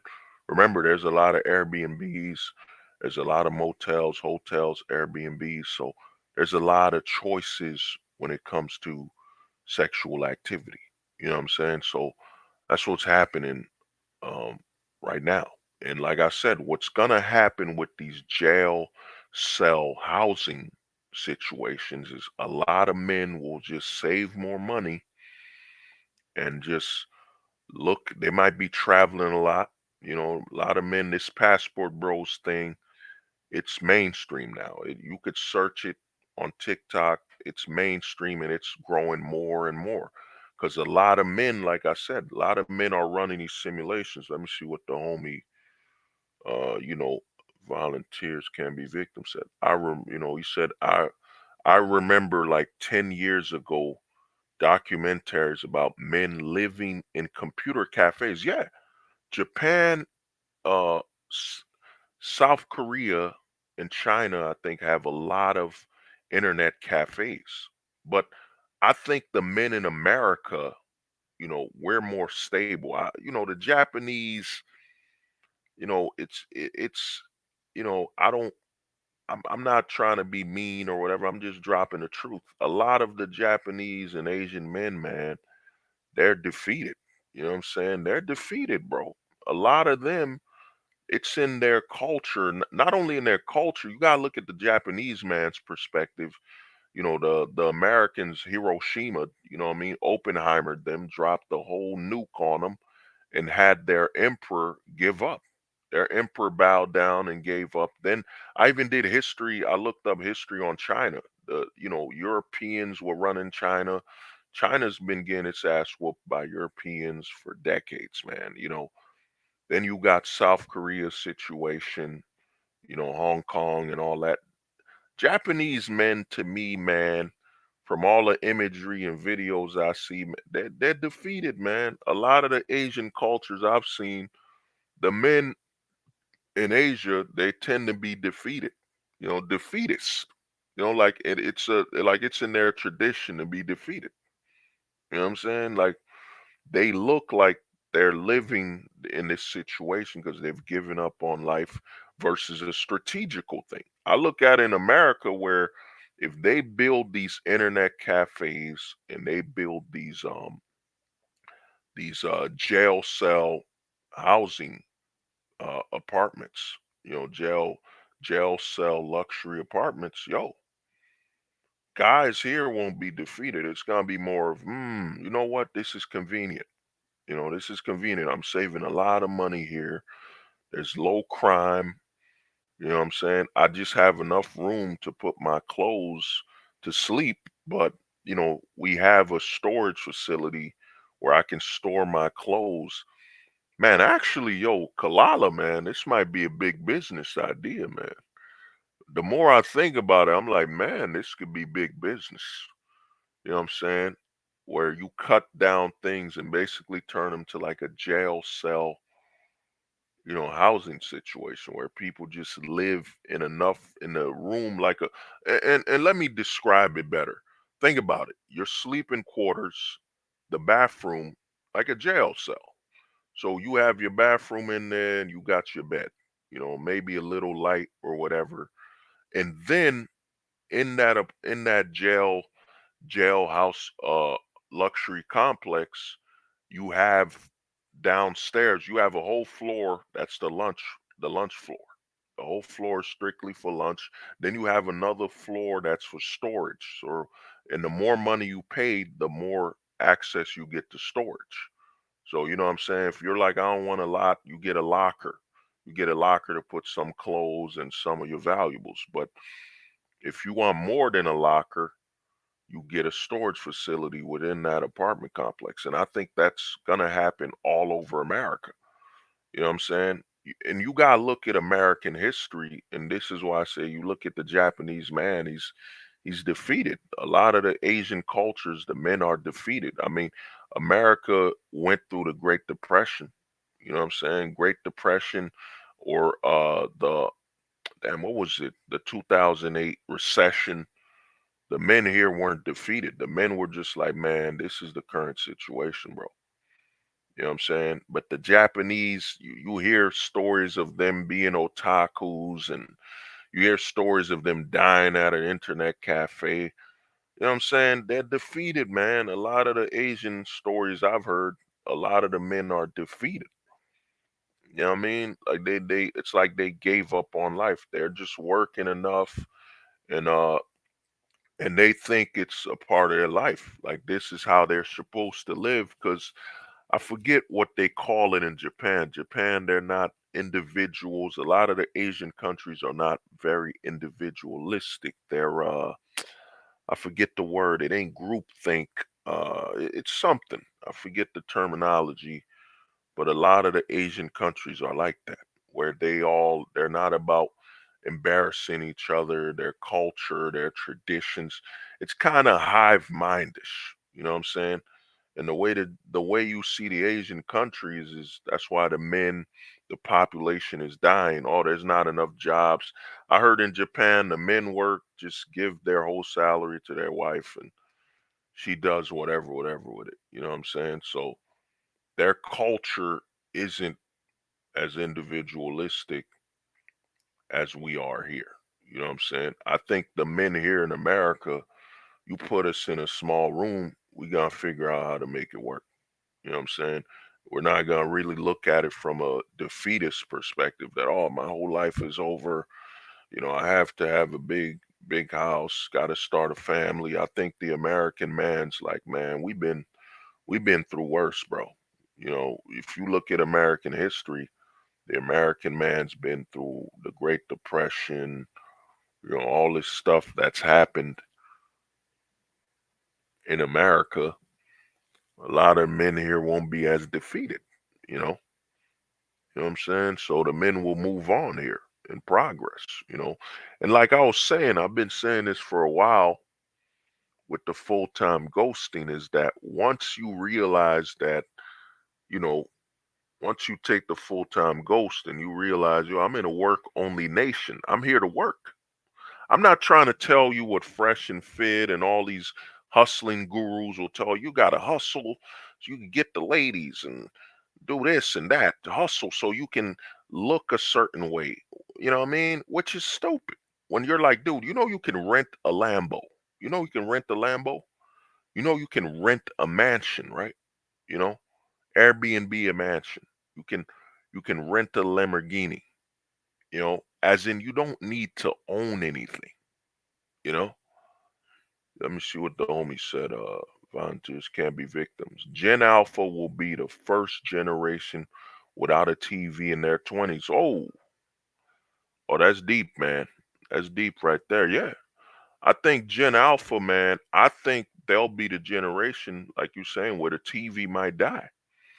I think we're heading to a situation where the phone will be the main form of entertainment, where you might project something on your phone. But I think with Gen Alpha, psychologically, we got to rethink everything. We got to rethink from a perspective of they're going to be alone. Gen Alpha is being conditioned to be alone. Another thing a lot of guys need to understand with what you brought up, volunteers can be victims, is that Gen Alpha is going to be raised, they're a generation that's going to be raised under the notion that, the men and women should be separated. You know what I'm saying? Down with the patriarchy. I was watching a video where some chick said she wants to center away from men and all that. They're gonna be the first generation. Think about it. Think about it. Visualize that Gen Alpha is going to a school right now where all the boys are sticking with the boys. Like it's not about cooties anymore. It's about, yo, don't even touch this girl. Don't even play fight with these girls, man. Don't even interact with the women, the girls in your class. So Gen Alpha is literally being raised to be antisocial. They're gonna be the first introverted generation. You know what I'm saying? Completely introverts. You know what I'm saying? That's what Gen Alpha is gonna be. And that's one thing we gotta look at. Think about it that and then add in the fact that COVID-19 happened. You know what I'm saying? COVID happened where they were isolated and I saw it with my own eyes. It was one of the most horrific things I saw, man. I saw two kids playing together. They had to wear a mask outside. That's how insane the millennials raising them, the older Gen Z raising them are. I saw millennials. This is why I say a lot of people keep blaming the next generation because it's about not accepting accountability. I saw millennials raising their children to play outside with a freaking mask. And then I saw something where two kids were not allowed to see each other like they were best friends and you heard them say, "Hey mom, I want to go see my friend Thomas." And the mom said, "No, no, no, we got to practice social distancing. You can't go see it." This is a millennial. You know what I'm saying? This is the millennial saying, "Oh, this generation's weaker." Who raised that generation? Just like Gen X likes to say, "Oh, y'all millennials is soft." Yo, who raised the millennials, Gen X? It was Gen X and the boomers. Y'all raised them. Y'all raised us, man. You know what I'm saying? Let me see what the homie said. Yeah, Gen Alpha, watch everyone on the phone. No need for big couch and big TV stands. Yeah, I mean, I'm a millennial, and I'm gonna tell you, man, over 90, probably. I got a TV. I got a big screen TV like anyone else, but the majority of the time, I'm watching the phone. And the thing is this: if I wasn't watching the phone, you know what I'm saying? I'm using my phone as as a controller to cast on my TV. Like your TV now is a tool for your phone. You know, you want to watch YouTube, it's for your phone. But the thing is, Gen Alpha, man, will be the first introverted generation. You know, unless the Trump presidency is extremely hyper extroverted and hyper re-traditionalizing America. You know what I'm saying? Gen Alpha will be the first generation where, yo, man, the boys played with the boys and then interact with the girls. You know what I'm saying? It's gonna be then you got them growing up where, like I said, man, growing up as a millennial, we had to go to each other's houses to play games together, or you had to have LAN parties. I never had a LAN party, but I overheard about it because we used to play Xbox where man, four people gonna play, man. You know what I'm saying? You wait your turn.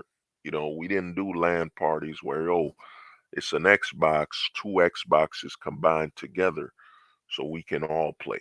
It was you wait your turn, so and some of us had a PlayStation, some of us had a Xbox, you know what I'm saying? We didn't have them both. You know what I mean? Until later on when we were working and could save our money, but the thing is, man, a lot of them are growing up where it's normal. It's normal for them to say, "Yo, let's go play Fortnite. I'm gonna run to my house. You run to your house."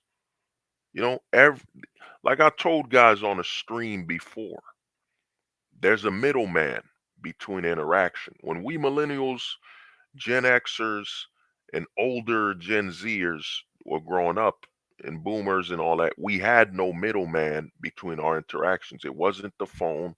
The phone didn't dictate where if you could interact with people. You know what I'm saying? The internet didn't dictate. A lot of people don't understand that the internet, the phones, they're middlemen.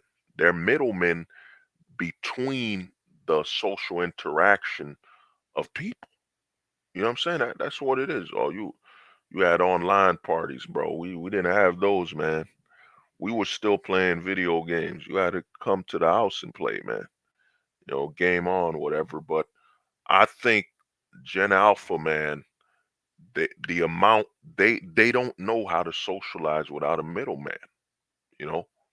And then their brain, what's happening is your brain, a lot of people don't get, a lot of people are saying, what is brain rot?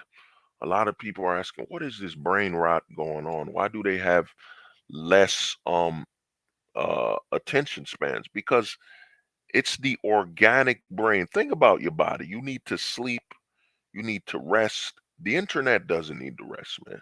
It's on 24/7. And your organic mind is trying to keep up with that. It's going to destroy you. That's why I be on Twitter. I see people fighting each other. I'm like, man, y'all don't even know how to stop. Y'all don't even know how to think before you post. Everyone's just react, react, react, react. You see their brains have, I call it ping pong. I call it ping pong brain, where you're on the internet. I'm gonna post something, so you react, then you post something. We just keep going back and forth. We're playing mental ping pong. I'm gonna I'm gonna play devil's advocate to keep the conversation going. You're gonna play devil's advocate to keep the conversation going. It's just a ping pong until your brain melts, you know. But to get back to men, you know, simulate life is that, man, everything happening, I heard the government is Trump said something huge. He said, "Oh, I want Americans to have babies. I want Americans to have kids." But when he said that, he didn't talk about nothing about the family court. He didn't talk about the family court. He didn't talk about false accusations. He didn't talk about nothing. So what Trump was advertising, and we're gonna see at the end of the day, we gotta see what happens. I'm waiting on you know, I'm waiting on January 20th. It's a countdown for that when Trump becomes president. I'm waiting on that. But Trump said he wants more babies and he wants more children. But guess what, man? Even if you give tax breaks, I saw what Trump said. Well, if you have children and you have babies, you're gonna get bigger tax breaks. You're gonna, we're gonna pay for your wife to have a kid and get pregnant. What does that do to divorce? What does that do to the child support system? What does that do to the welfare state that doesn't want the father in the household? You know what I'm saying? So that doesn't change anything. The problem Trump's gonna have with the repopulation of America, because a lot of people don't get that America is underpopulated. America right now should have over 600 million Americans. We're at 320 million. Let's say Trump kicks out 20 million illegals. Let's say Trump kicks out 20 million illegals. We're at 300. And then the fact that we're not having enough children in America to replace itself, the country's dying, man. And men are winning. I told guys, I'm one of the only content, guys creating content that's been telling guys this for years. Men do not lose. Men have the nation is designed to have you volunteer to give away your freedom. You know what I'm saying? Men do not lose, bro. You know, as the country starves, we're still working. Men are still working, making their money. You know what I'm saying? How does the birth rate falling affect us? When we're not planning to participate. Now it does affect future businesses because the you're not having the population increase to, what I'm saying, to produce a replacement. You see what the homie said, you know, you're not gonna have replacements for your customers. This is why I say, and I saw it where they said by 2030 we'll have eternal youth. And a lot of people think, oh man, hold the truth hostage, you're getting into psychic, you're getting to science fiction and all that. No, I'm not. If the country is underpopulated, you think they can wait for the birth rate to get back up? No, they need the current population they have to stay alive. You know what I'm saying? What consumers are you gonna have if Gen Xers all die? You know what I'm saying? If all the boomers die. You know what I'm saying? And the Gen Xers aren't having children. Us millennials are, they say over 40% of millennials don't have kids by the time they're in their 30s. You know what I'm saying? So what, you're gonna wait for the Gen Gen Gen Alpha to save the country and Gen Z to save the country? No, you're not. Eternal, they're gonna bring back eternal youth. And this is why I say men don't lose again. It's gonna lead to men winning even more, is that if you bring eternal youth for the female population, they still lost all their eggs. You know what I'm saying? All the eggs are still lost. You're just a young, I guess, what they call that word. You're just a cougar. You're just a very attractive cougar. That's it, man. The men, on the other hand, you give a man eternal youth, he could constantly keep repopulating the world. You know what I'm saying? So that's what's gonna happen. The men don't lose. Eternal youth happens. Well, guess what, man? We just can still have more kids and be young. You know what I'm saying? It's happening. It's coming because a lot of these corporations are desperate. You know what I'm saying? You have a consumer-based society. You can't afford for the consumers to die. And the truth is, we should have been had eternal youth. You know what I'm saying? Because it makes more sense. Why would you want a next generation of consumers where you got to retrain them? Think about it. Like I'm a millennial, so I played Crash Bandicoot. I played Final Fantasy, before they were remakes. I played all these old games. Wouldn't it benefit these corporations if I lived nearly forever because they could constantly refeed me the same um franchises over and over again, and I would buy it. They don't have to retrain me. You know what I mean? That's what the next generation does. You got to retrain them. Oh, we gotta wait for Gen Z to become 18. We gotta wait for Gen Alpha to become teens so we can sell products to them. It's not as efficient and convenient versus, oh man, if only the Gen Xers didn't die. If only the millennials didn't die and the boomers. We know their sensibility. We have a track record on what's nostalgic in their sensibility. We could make a killing if only they didn't age out of the market, you know? But to get back to the, further talking simulation is that men are running a simulation.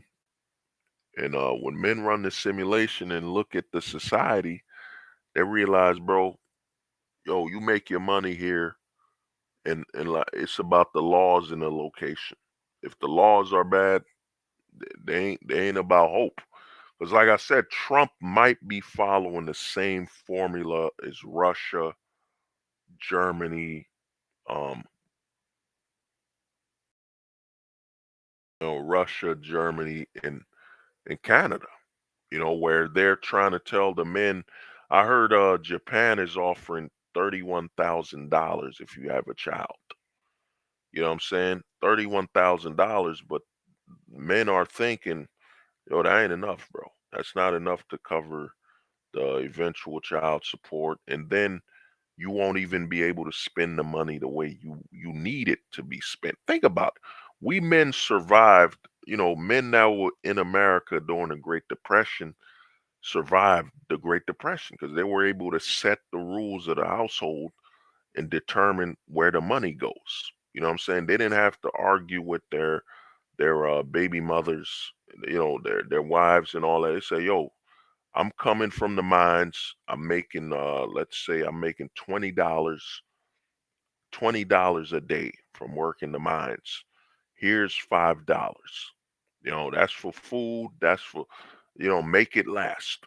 You know what I'm saying? I don't got money to buy new clothes. We don't need it like that.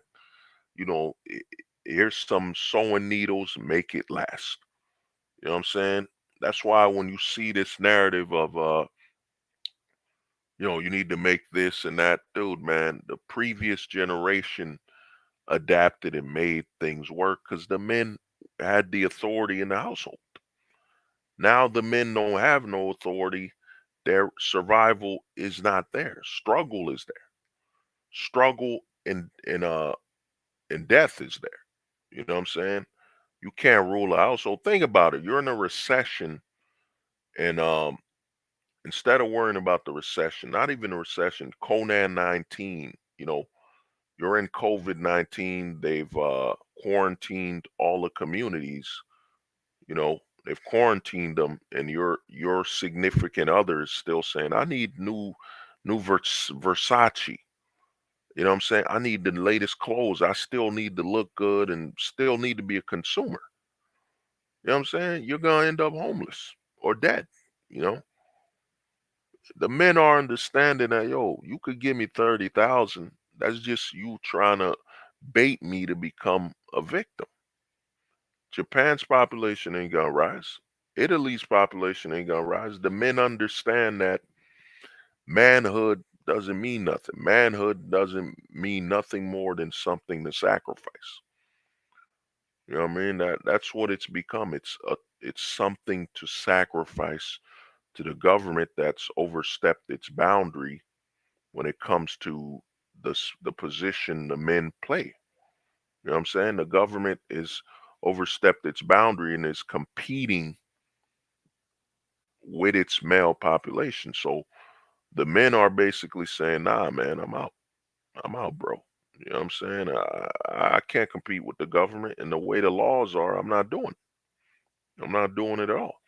And the other simulation men are going through is think about the the definition of the dating scene. I'm gonna upload a video on it, but what's happening with dating is a lot of men are looking at it and saying, "Man, I got to be effeminate.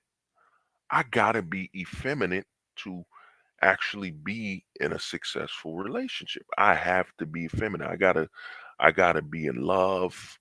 I gotta, what I'm saying, I gotta be emotional. I have to be everything this woman thinks that's built her dating on fiction. The majority of dating right now is built on a foundation of fiction. It's a foundation of fiction. There aren't men like on Disney. And I know I did a video way back covering Disney, but a lot of these women have built their foundation on fiction, romance, and oh, we're partners, we're gonna work together. No, you need to talk to me, dude. A man, what does a man have to say to his female significant other? Like what besides how was your day? Are you safe? Is everything okay? Do we got food in the house? Can I come over so we could sleep together? Whatever. What do you have to talk about? You know what I'm saying? You gonna talk to her about how she did her makeup? You gonna talk to her about how she dresses and her fashion sense? What are you supposed to talk about? You know what I'm saying? Y'all gonna talk intellectually and all that? You know? How are you gonna talk intellectually when a man talks to a woman, the pursuit is sexual? You know what I'm saying? And then the narrative of, oh, we could be best friends. I've never had to I've never heard men saying, yo, we're best friends because we slept together. You know what I'm saying? You're a heterosexual man. Like a man's best friend will be another man. You know what I'm saying? We played sports together. We played video games. That's my homie. That's my best friend. They didn't have to sleep together. You see what's going on here? Don't you understand the narrative that's being pushed on you? You know what I'm saying? They're pushing that you must be effeminate. You know what I'm saying? You must synchronize with a woman. You know what I'm saying? For you to be in a relationship. And a lot of the thing is you must abandon your manhood. Because one thing I see, I've been on TikTok, I type dating in 2024, and all you see is these women dictating, dictating. Why aren't men doing this, doing dip, dip, dip, dip, dip, dip, dip, doing this and that? It's them dictating, you know what I'm saying? And if a man is being dictated by the female, he's basically emasculated. You know what I'm saying? Oh, you got to be able to talk. The thing is this, man. I'm gonna give you an example, and it's gonna shock you. I'm gonna give you the example of a couple and what would happen.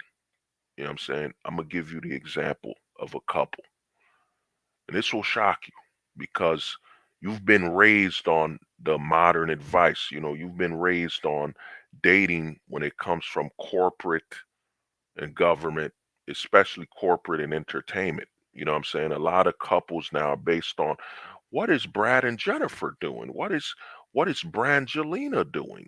What is you know what I'm saying? All these celebrities, Denzel, all these celebrities that have an access to different funds, you know what I'm saying? And you don't know them. They're strangers. The reason the mass majority of relationships aren't working is that when relationships were working, besides the laws, we know the laws, but the women spoke to their family members, the married or the the women in their families that had a man. That that's who they spoke to. That's where all their gossip and conversations came from.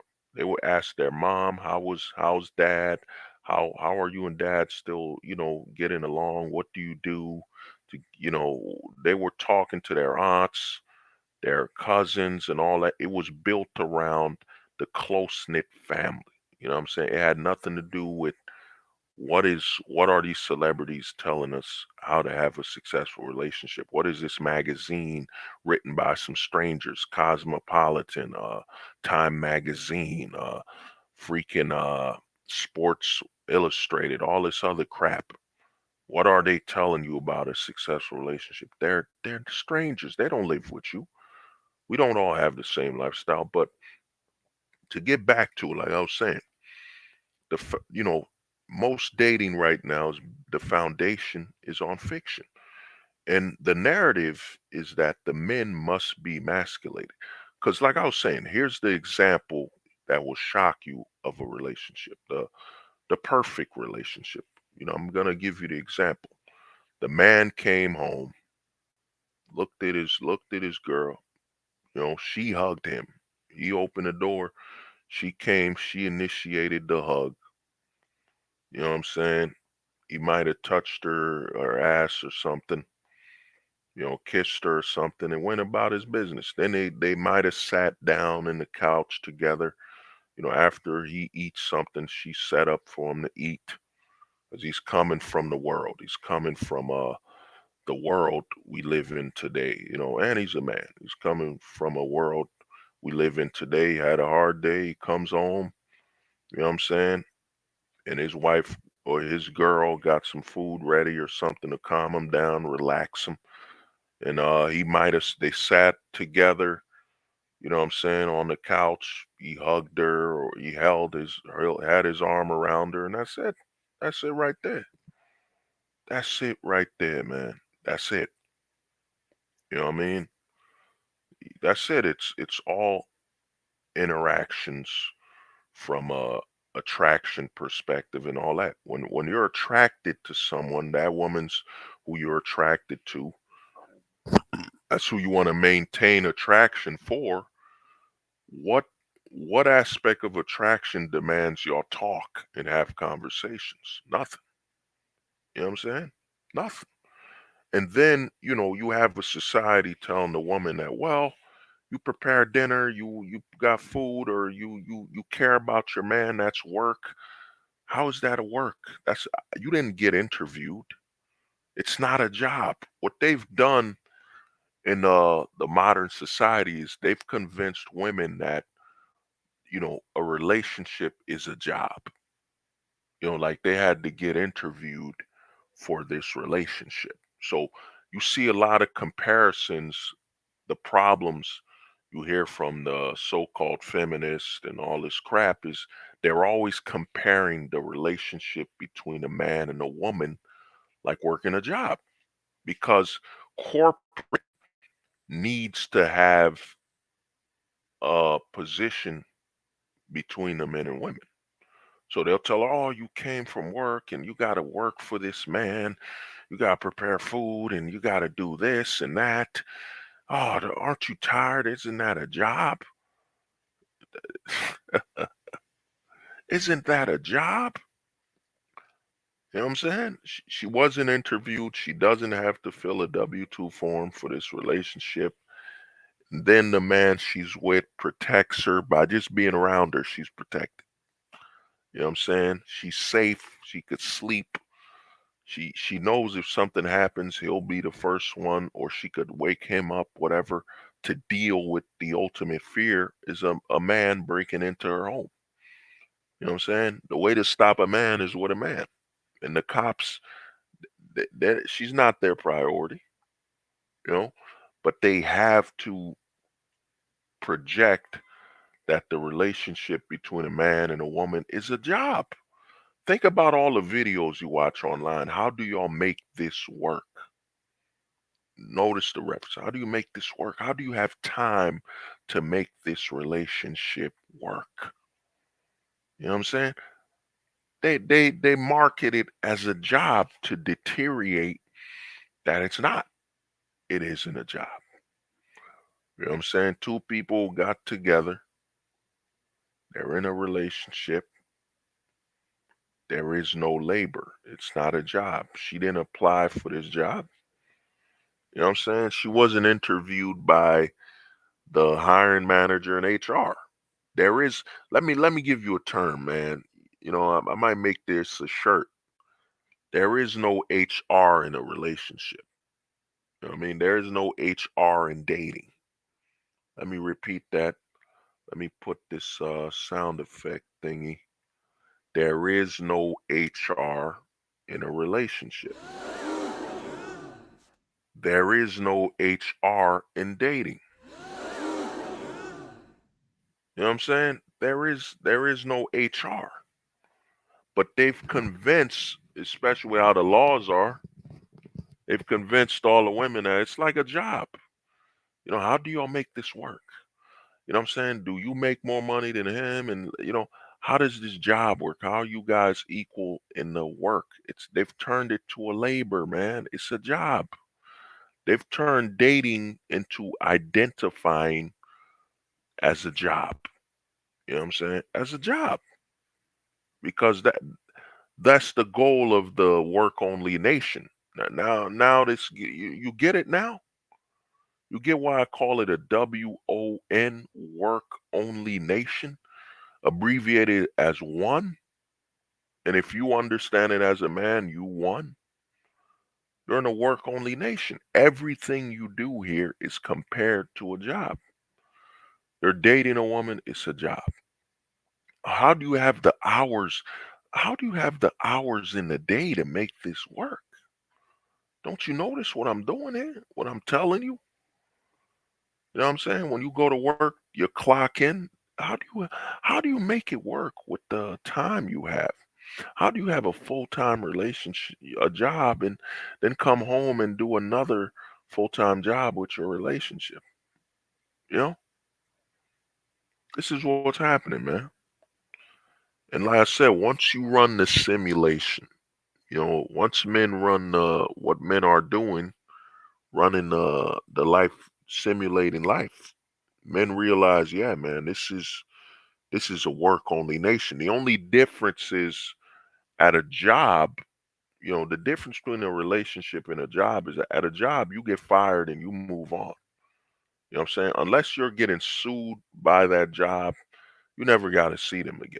But the relationship situation, if it ends in a divorce, it ends in child support, and it ends in a false accusation, that's for life, man. That is gonna be with you for life.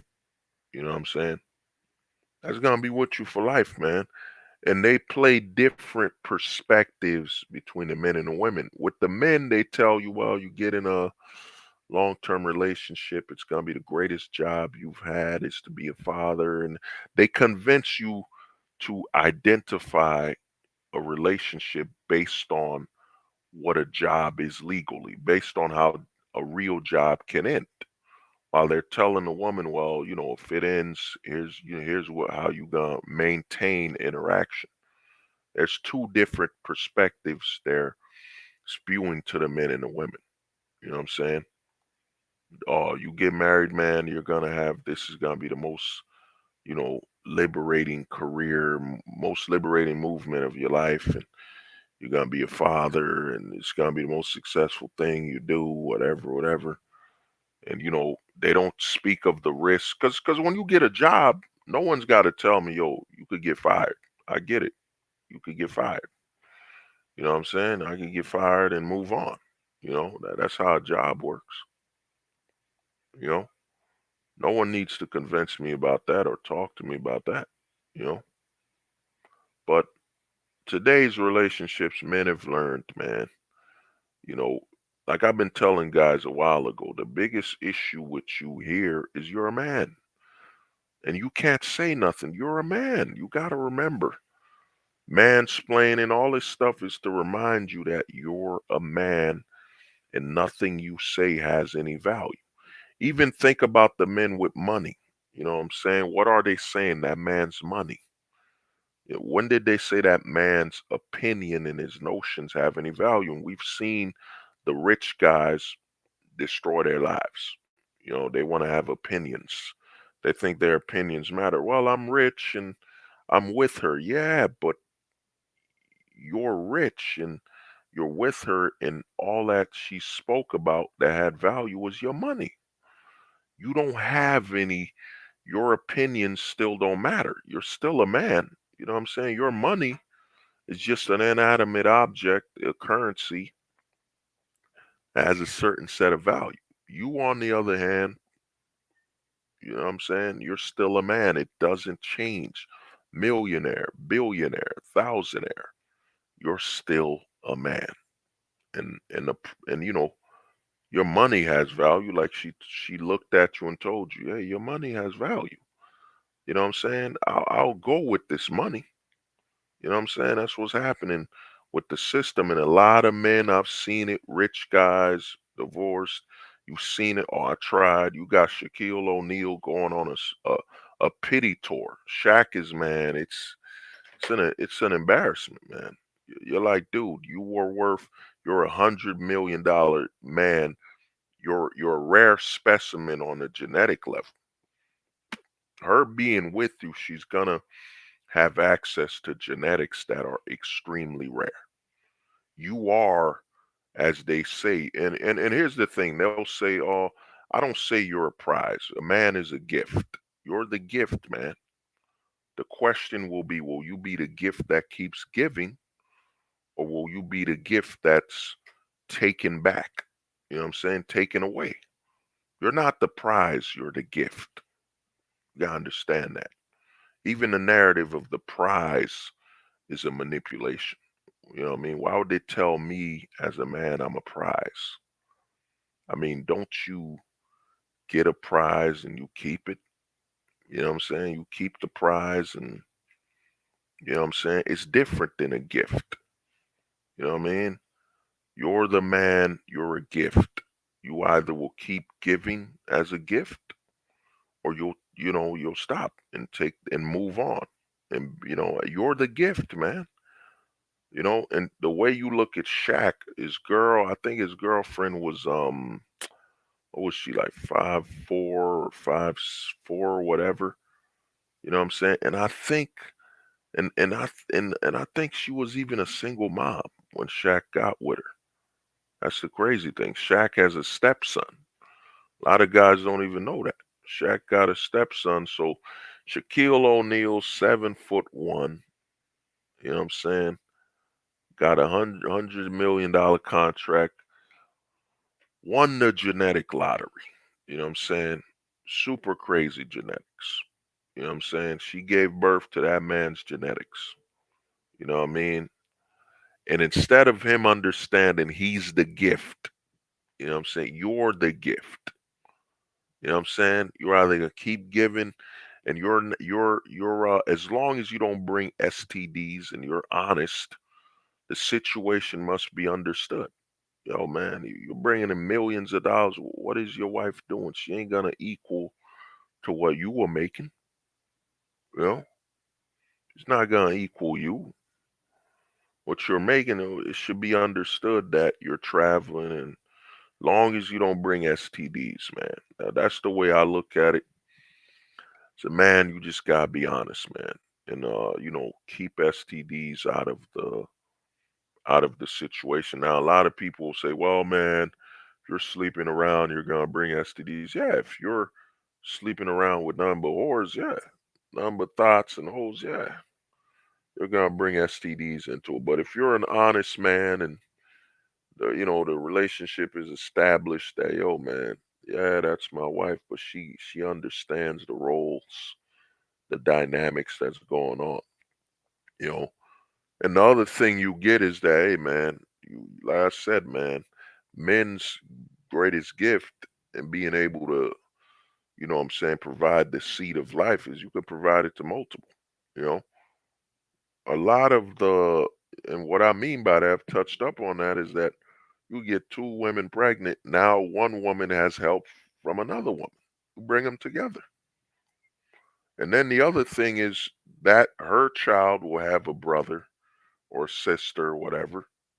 And they don't have to wait a year. Think about it. Think about the math. Okay, so it takes about 9 months, for a woman to give birth. So 9 months to give birth.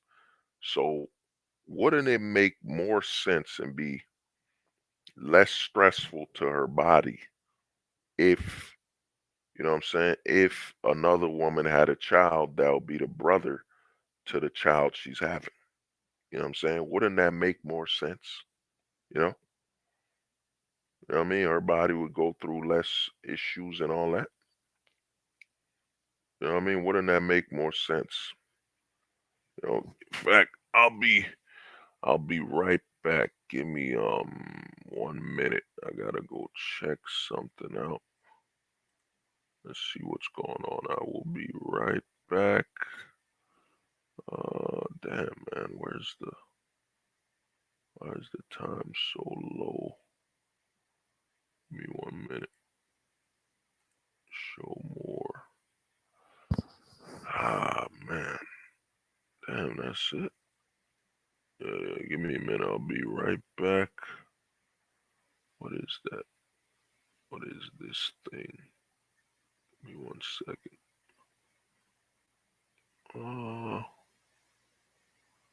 Be right back. Damn it. I'll be right back. Let me just. What is that? On live. Alright, that's 10 minutes. No, that's 10 seconds. Give me 1 second. I will be right back, Rooney. Let's see what's going on.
Yeah, well, I'm back.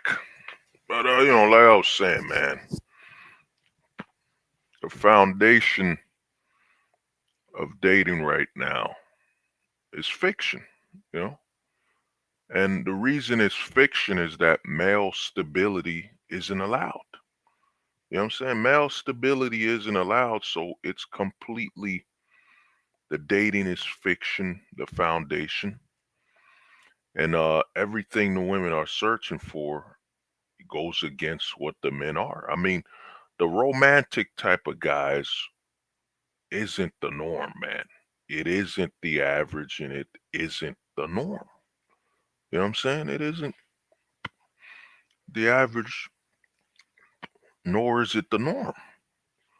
You know what I mean? That used to be the romance type. It used to be like a slightly a joke or something like that. But the majority of guys ain't romance, man. The guys is just looking for a girl, woman they could be with and continue their lives, whatever. You know, and the difference is, they're not looking for a mother to be under.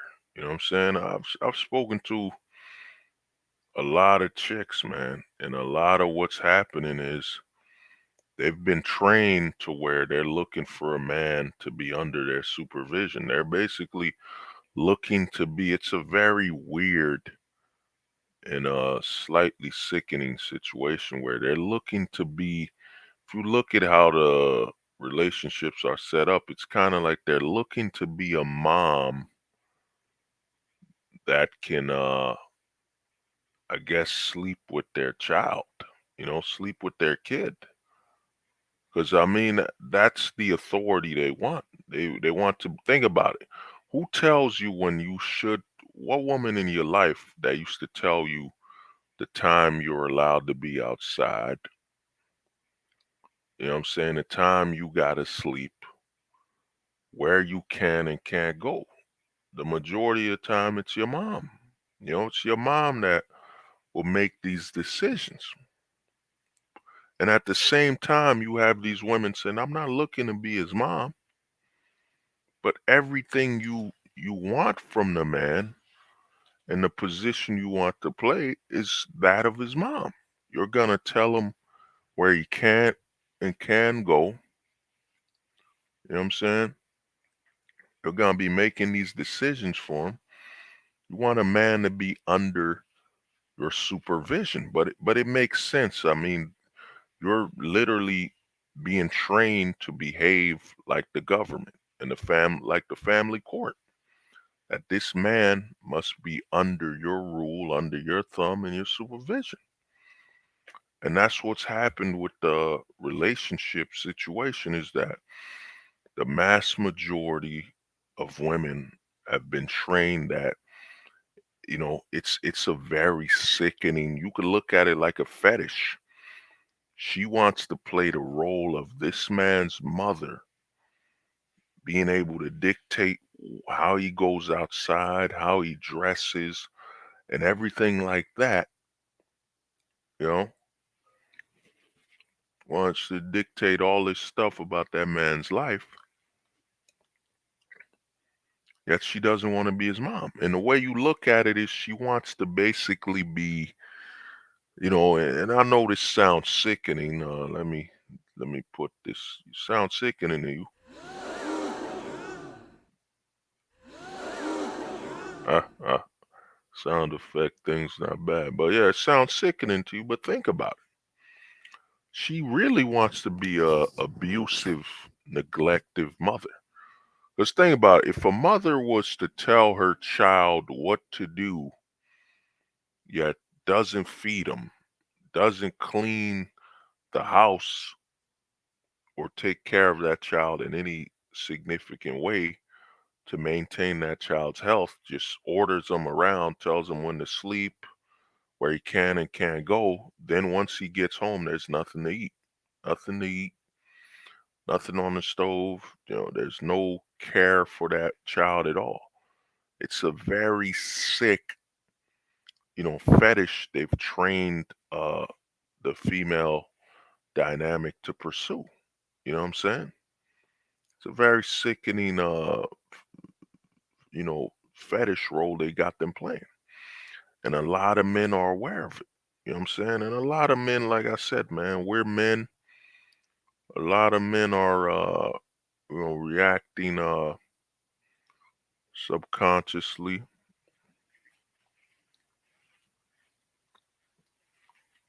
You know, subconsciously, a lot of men are reacting, but men are running a simulation, man. Men are simulating life and realizing, man, yeah, bro, this is a work only nation. And men are understanding that you simulate life. It ain't the alternative way around.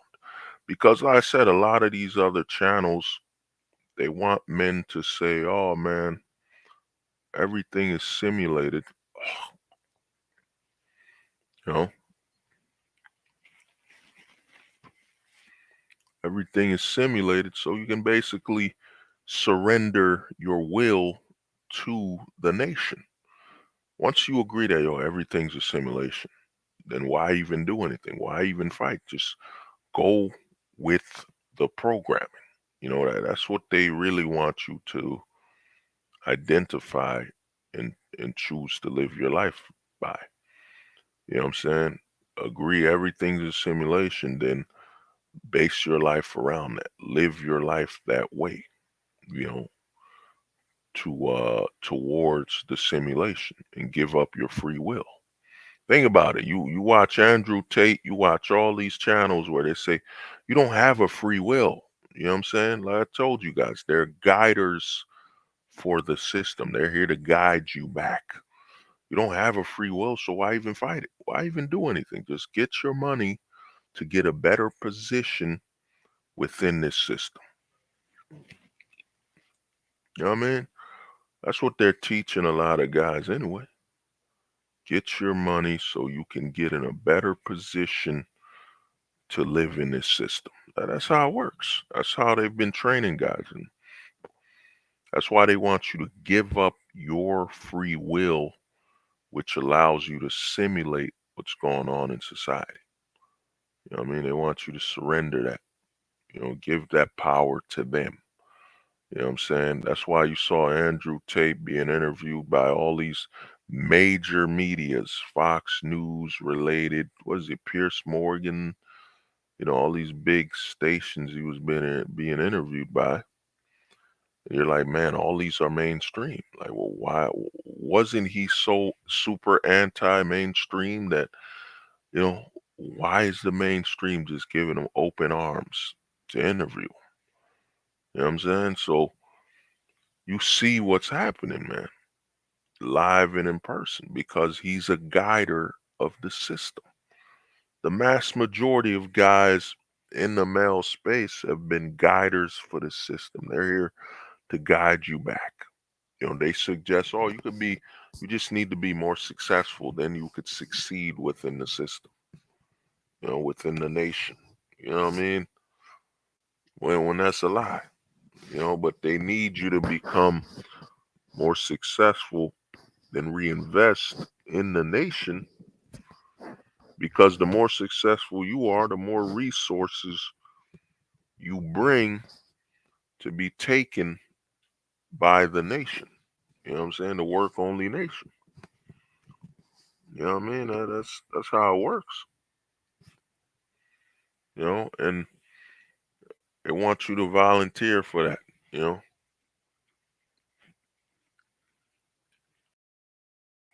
want you to volunteer for that position. Yeah, my bad. I had to get two teeth removed, man. It was a dentist screwed me, a couple years back. But the thing is, man, that's what's going on. And a lot of men, once you run this simulation and see what's happening, it's beyond dating. You know what I mean? It ain't about dating no more. And the thing is, you know, the women are losing their mind because they've been told, to just, you know, whore themselves out, while they haven't been they haven't been pushed to understand that the experience of motherhood is a once in a lifetime experience for women. Once in a lifetime. And there's a certain amount of time to experience it. That's healthy. And you got to do it as healthy as possible. You can't risk a child with Down syndrome and sicknesses and all these other issues. You only have a certain amount of time, certain window to ensure the health of the child that you're bringing into this world to maximize the health. And that's, you know, what is it? That's 18 and above, 18 to about, what is it, 26 or something like that, to make sure the child is healthy. And not only that, but to make sure you can have enough children for the man you're with. You know what I'm saying? It does. I remember I saw some chicks. What was it? She was 28 and she said, "I want to have 5 children." And you're like, hmm, that's insanity. So you're 28 years old and you want to have 5 children.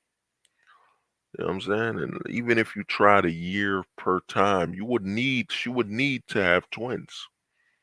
You know,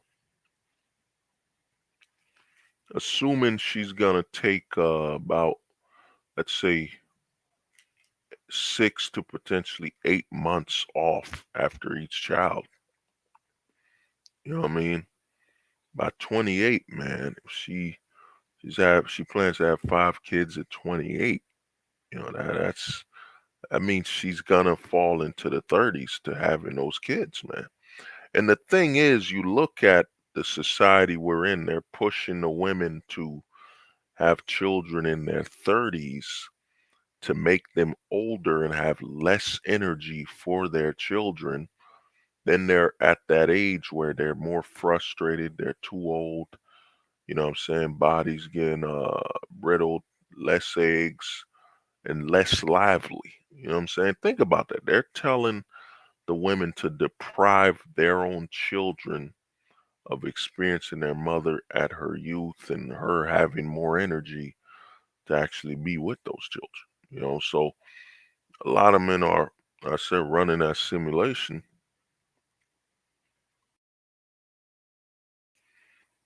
When they run the simulation and realize, yeah, man, this ain't gonna work, bro. The whole setup is insane, you know, and the foundation is fiction, and I have to sacrifice my manhood for this to work, So a lot of men are stepping away, and what's happening psychologically for the women is that they've been trained to pursue this Prince Charming and this money thing.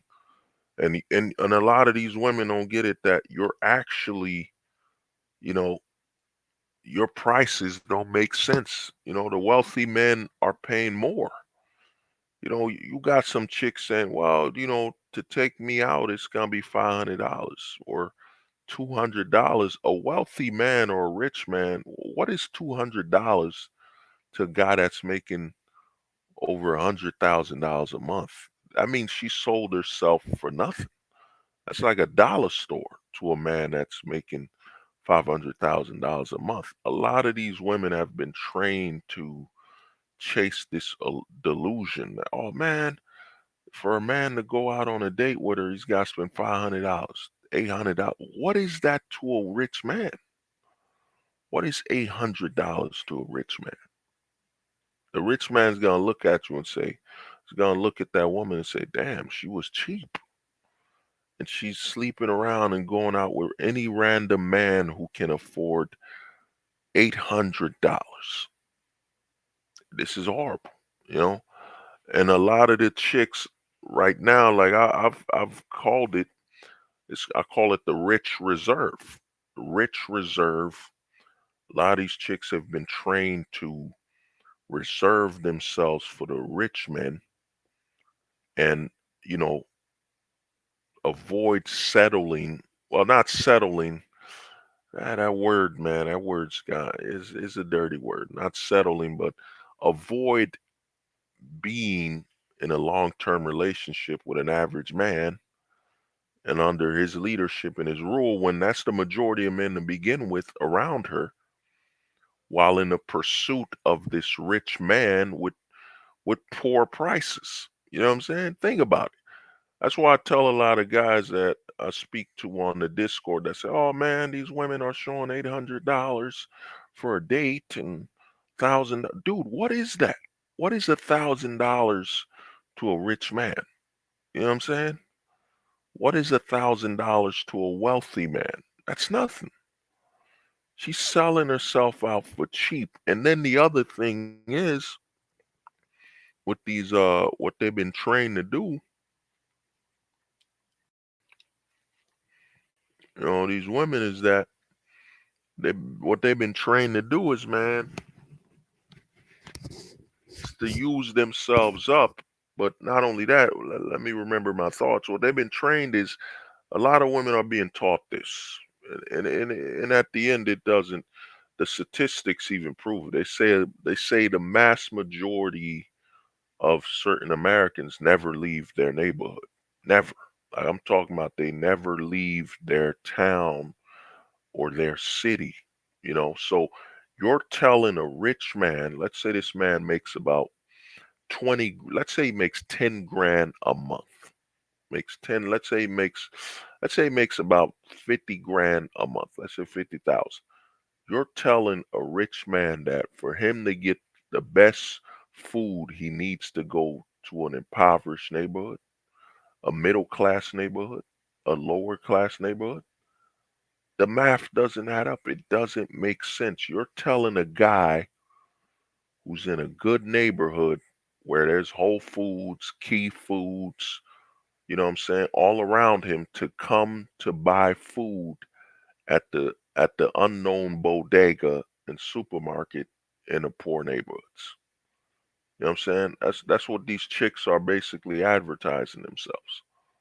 You gotta spend this amount of money, that amount of money. And the rich guys are like, man, this is a poor neighborhood.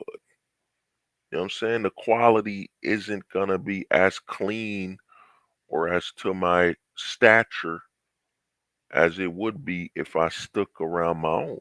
You know what I'm saying? So a lot of these women end up in a situation where their delusion is so insane, they're literally telling you skip Whole Foods and go buy your food at the bodega, at the poor bodega. That's where the best food is at. The best food is at that poor bodega, that corner store in the neighborhood right near the liquor store. You know what I'm saying? That's where you'll get the best food. You know what I'm saying? That's where you'll choose the best woman and so on. The delusion and the insanity is crazy. So a lot of men, like I said, men are running a simulation. And once you look at the whole understand you're in a work only nation, the men realize, yeah, man, it's a wrap, man. And the fact that Trump said we need more babies, but there's no announcements for who's gonna reform the family court, who's gonna reform the laws on false accusations and so on. There's none. And you want the men to believe and have children? What Trump is advertising, if he doesn't change the laws and all that. And here's the thing about the simulation. But some guys will think, oh man, hold the truth hostage is saying, well, if they change the laws, the men will just fall back. No, man, even that's not guaranteed because a lot of the men will look at it and say, well, man, what if they change the law in 10 years? And I'm still married in 10 years. You know what I'm saying? Now I get divorced, I'm done. You know what I'm saying? I've overinvested from the confidence of the laws changing. I was, to use stock market things, I was bullish. I was very bullish on the marriage when the laws changed. But 10 years later, 15 years later, they changed the divorce laws back. They changed all the laws back to what they were. So a lot of men are looking at it and saying, unless there's a council, unless there's a big, big thing to ensure this will remain, I ain't doing it. And then the other thing you gotta understand is the men have been exposed to tasting overseas, the options overseas. You know what I'm saying? So the men are different. The men now are not the same as the men from the 1940s and 50s when it was very hard to travel overseas and see what's going on there. You have a lot of men with today's technology and see what's going on, and they could go overseas to countries where the law is in favor of a stable family. You know what I'm saying? Of a stable family that will benefit that country. So the men are going there, and men being exposed to it with, the passport bros thing. And I've told guys with the videos I made, I plan to make another gold pill video that, you have to go global. Your pursuit must be to be free, is to be able to live around the world as you seek to live. And what's happening is the men have seen too many options. The men have been overexposed also to the Me Too's and all that. And the men have even seen that the the system has adapted. Like, I'll give you an example.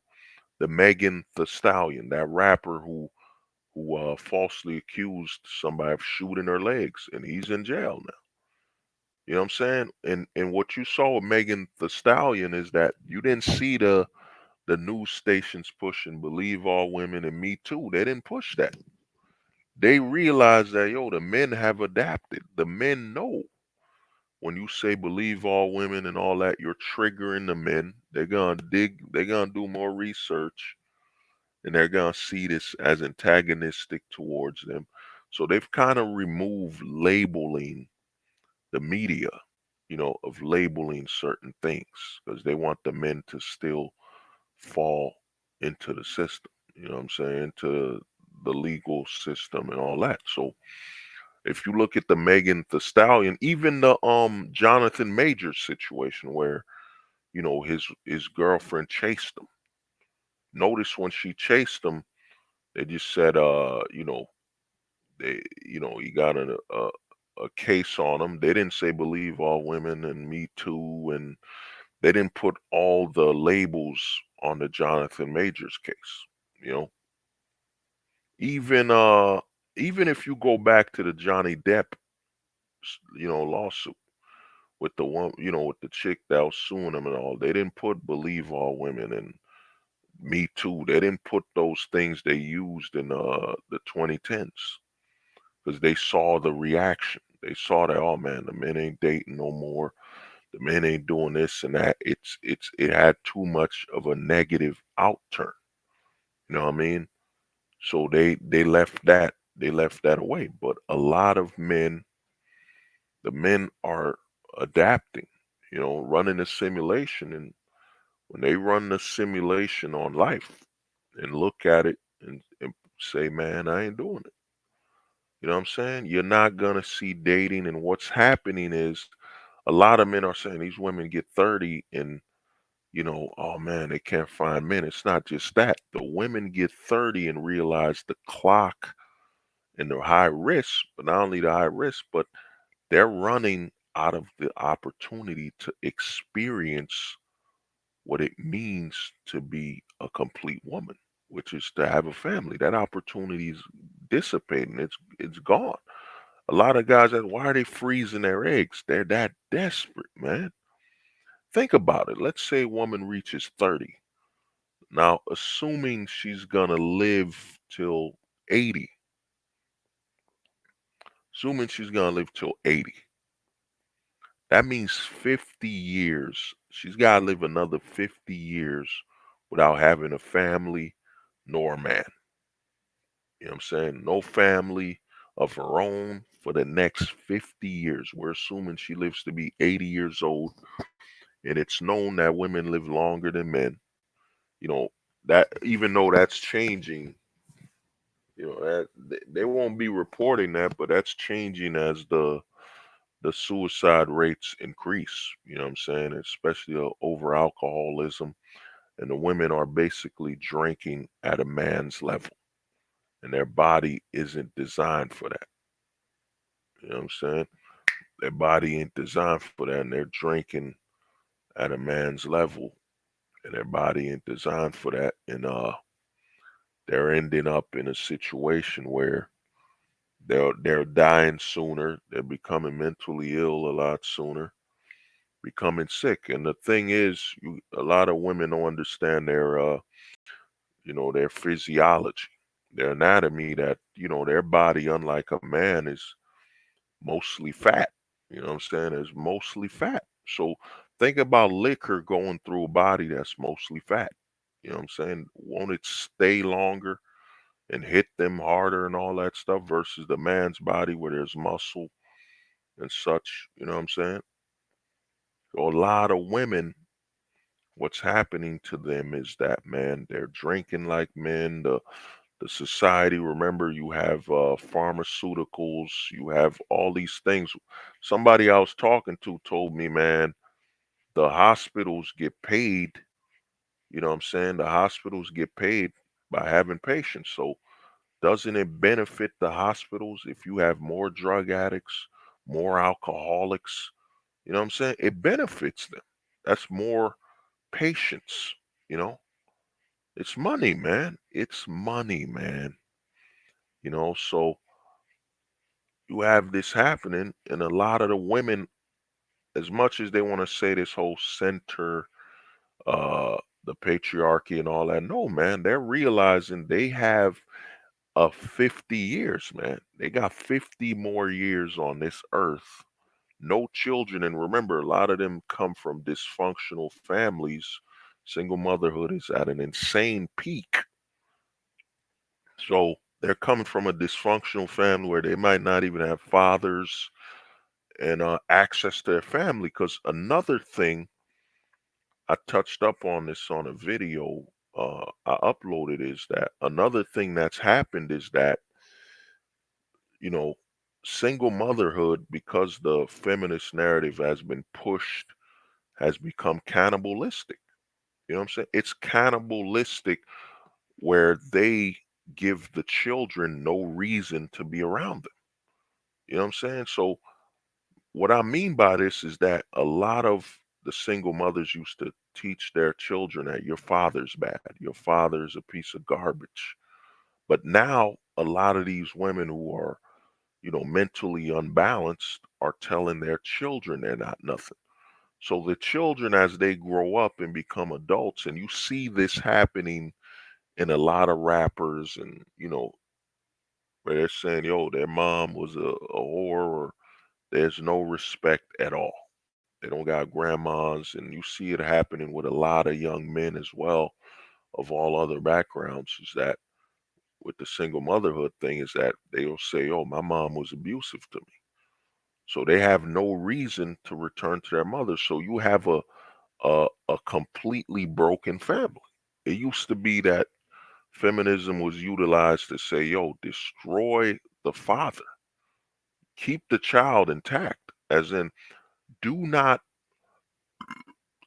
you know, be antagonistic to your children. But the rate we have now, it's, they're all the enemy, all men. You literally have a movement now where they're telling, you know, uh, the women to abort the men. You know what I'm saying? Abort the men. And what's funny about this and twisted is that what's crazy about the narrative the feminists are pushing, where they tell women to abort their male child. What's funny about this in the long run is you now have a surplus of women. You know what I'm saying? A surplus where there's too many women. You know what I'm saying? Too many women, not enough men. You know what I'm saying? And then you have the fact that they won't, there's no polygamy. There's no polygamy to kind of fix that situation. They're all competing against each other to be wife and all that. What happens is now, and you see it all online, where these women are saying, "Oh, where have the good men gone? There's not enough men." Because the truth is, there's not enough men. There's too many daughters that were born in the narrative to completely annihilate the male boy. Giving birth to a boy. I mean, there's a narrative going online where the women are angry that some women want to be boy moms. You know what I'm saying? This narrative that's being pushed. And what's happened is the pursuit of only, and it's there, the math is there. You can look it up where they show there's a higher abortion rate on the male child than the daughter. And what's happening is there's too many women out there, not enough men. And then now you have a situation where the men aren't pursuing dating like they used to because of the prices they have to be feminized. The men aren't pursuing dating anymore. You know what I'm saying? So now you have a lot more women, excessive surplus of women that just constantly keep hearing there's not enough men. You know what I'm saying? I remember somebody said in Atlanta, for every one man, there's potentially 5 to 10 women per one man. That's just Atlanta. You know what I'm saying? So you look at that and you're like, man, the math. And now there's just too many women out there, and the law is structured to where there'll never be enough men for them. You know what I'm saying? Then the way they've been socially programmed to pursue strictly the money and demonize the average man while making themselves completely unattracted to the wealthy man and rich man by basically selling themselves out for what, $250 dates, or a guy paying to get their nails done, get their hair done before the date. You know what I'm saying? And then they believe they accomplished something. Oh, like she's like, I got a guy to pay $1,000 to go on a date with me. To the rich guy, what the hell is that? That's nothing. That's chump change. And to the wealthy guy, that's a billionaire. That's like a penny. You know what I'm saying? So she sold herself out for a penny. A lot of these women don't even understand the difference in perspective. You know, sell themselves out for $1,000.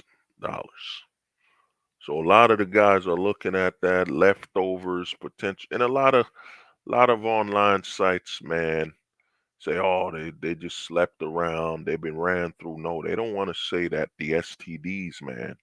I've noticed it. I don't know if y'all have noticed, but man, I've noticed a massive amount of herpes going around, man. I've noticed a lot of bumps on lips, man.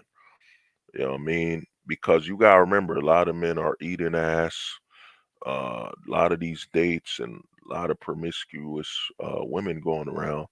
There's a lot of STDs, man. That's what you gonna do, brother, when STDs run wild on you, bro. STDs is going crazy.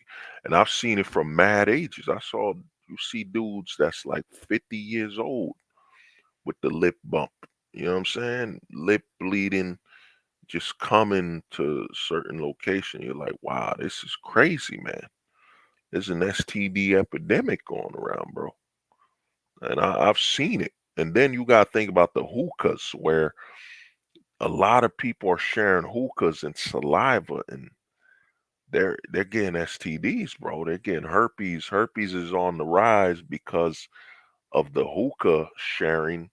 And these people say, well, you get your own little thing, you plug it in, but you're ingesting the saliva of the previous person, man.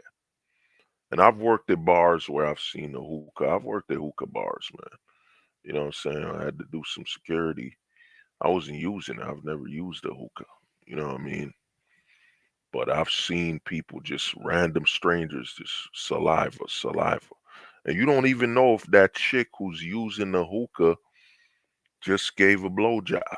You know what I'm saying? That's how crazy it is. Just gave a blowjob and uses the hookah.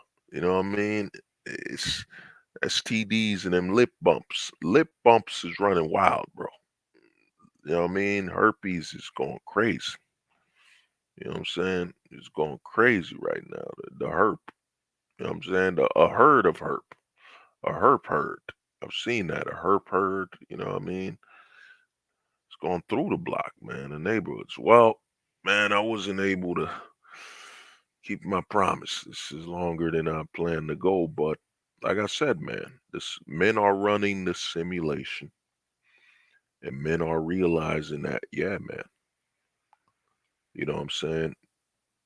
You're here to work, bro. This is a work only nation. Work only nation society. You know what I'm saying? Think about WINS. Think about this abbreviation. Work only nation society. You know what I'm saying? Wins. Ones. I mean ones. Not wins. Ones.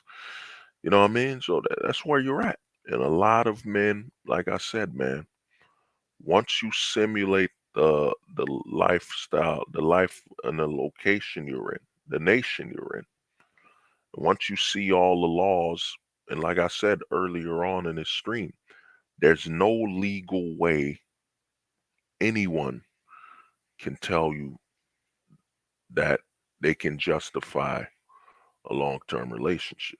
You know what I'm saying? They legally can't because the man's legally behind the barrel of a gun. You know what I'm saying? He's legally behind the barrel of a gun, and there's no way to justify it, man. There's no way to justify the long-term relationship based on the law. Legally, you can't. Now, for like I said, those men who are married, dude, you're free to get married. I got no problem with it. You know what I'm saying? I respect another man's choice. But at the end of the day, you gotta understand, man, the rule is simple. Volunteers can't be victims. You know, so you can't volunteer, then claim to be a victim.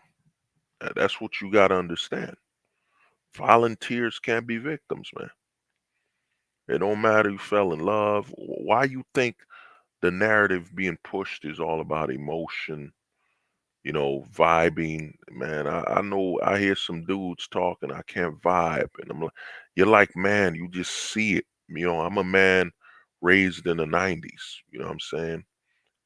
Early 2000s, raised by the 80s because I used to watch a lot of 80s films, TV shows. So you could technically say I was also raised in the 80s because I watched a lot of reruns and I thought it was new.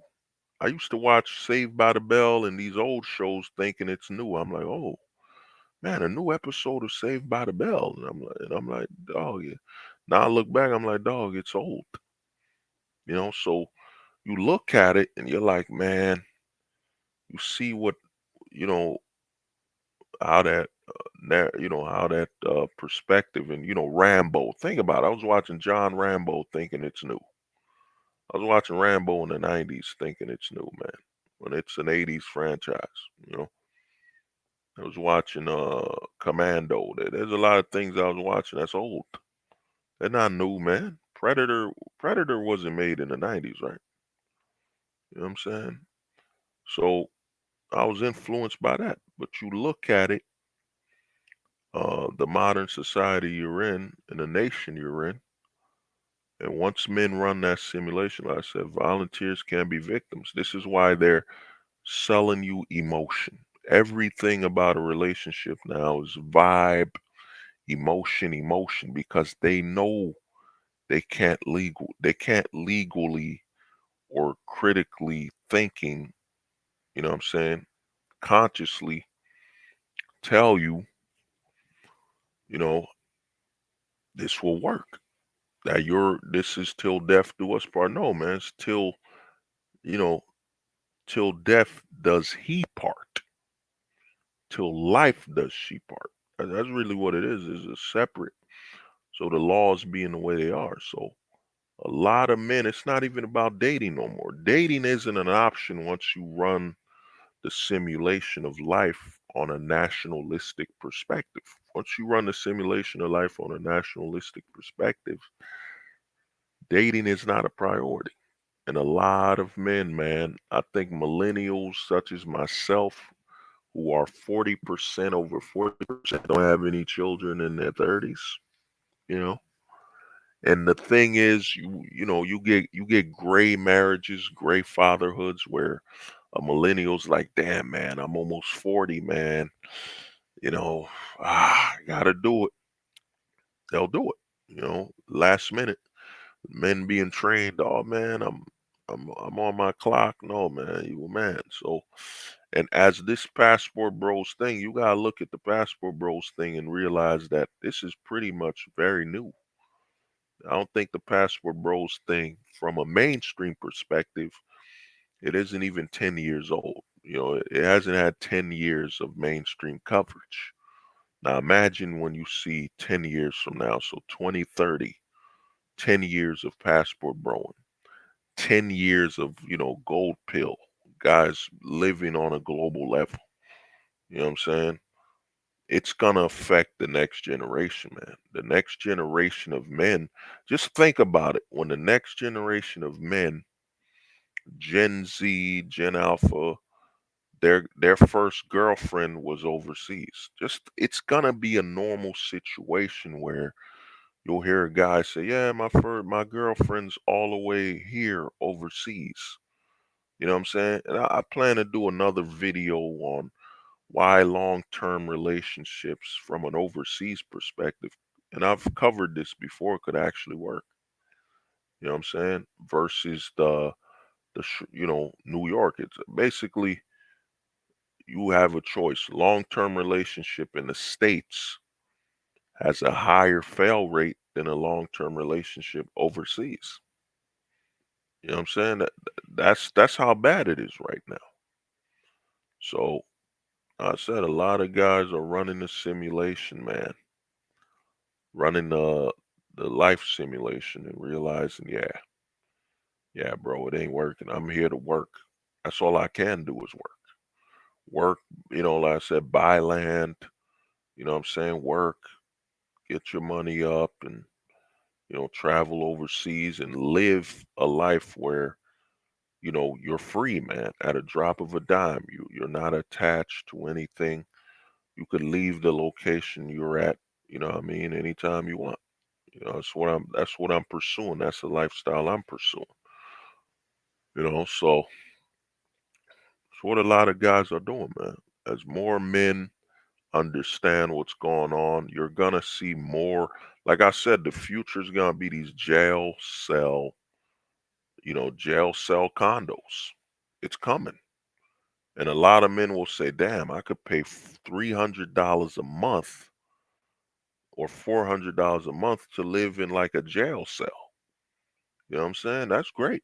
Guys gonna be, man, it's super affordable. I've saved money and I can travel overseas even more. So you're gonna see a rise in these jail cell size housing.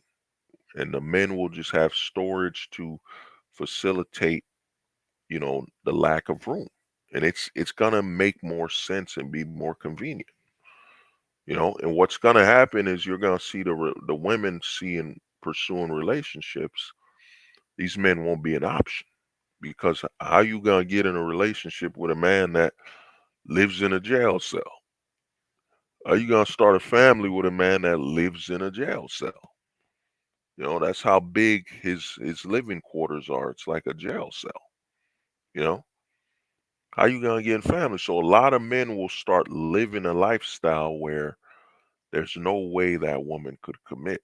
She can't come to that man's lifestyle and say, I can make this work. It can't.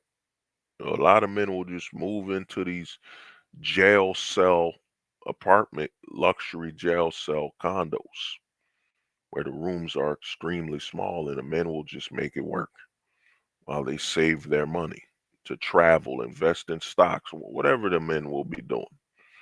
And what it's going to do is going to make the men extremely unappealing to the women here that have been just for over 5 decades just fed, supervised the men.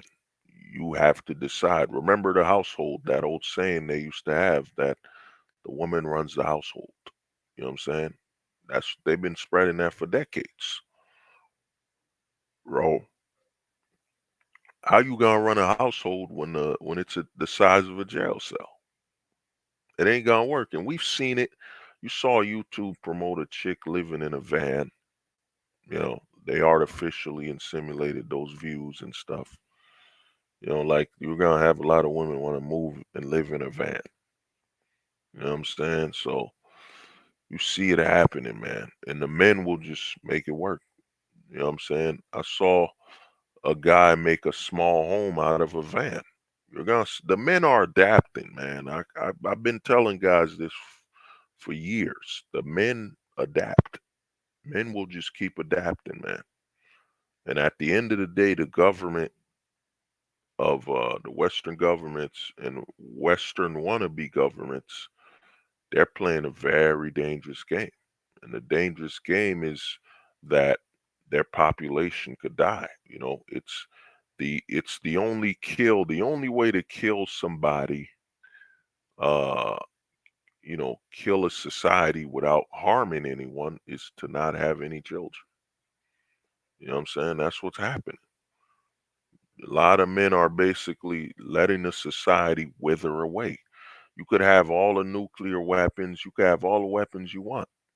You're gonna lose, you're having less taxpayers, and eventually you have all these nukes, all these weapons to protect what? 20 million people?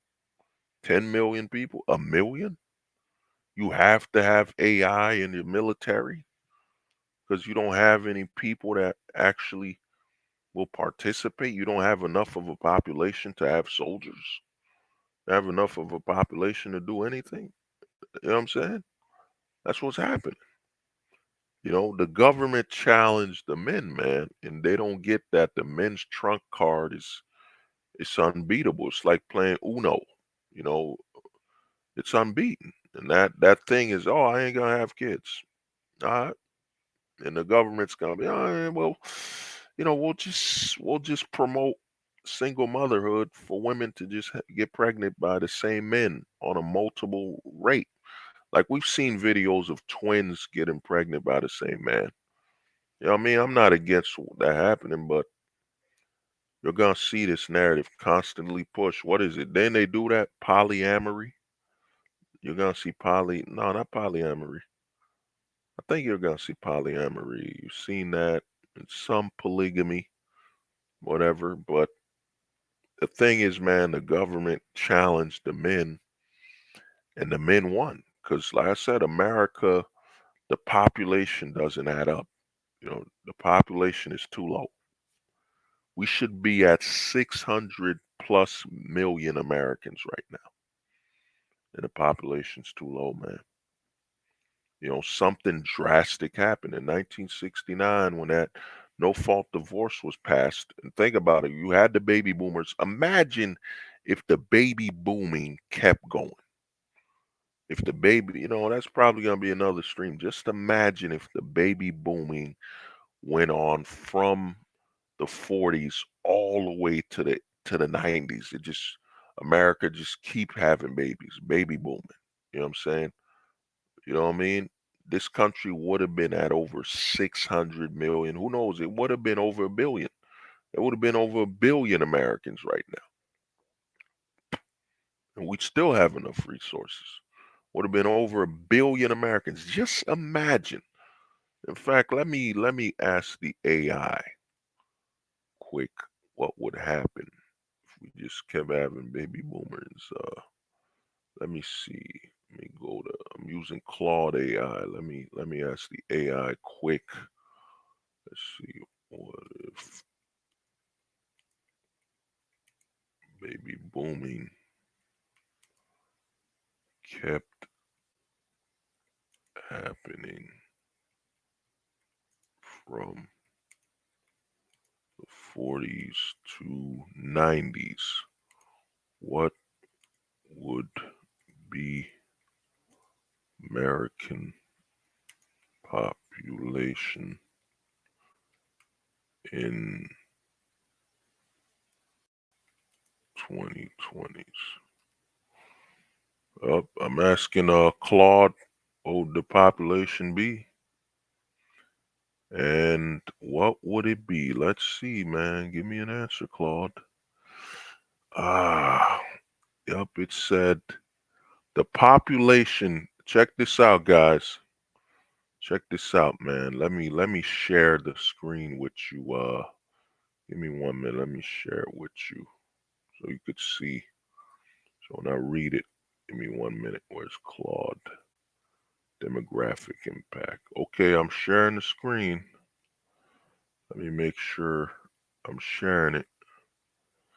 Give me 1 second. Boom. No, let me make myself smaller.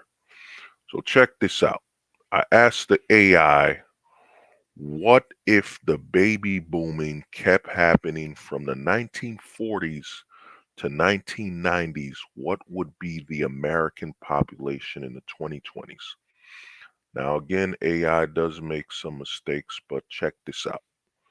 Okay, the AI said the actual baby boom was from 1946 to 1964.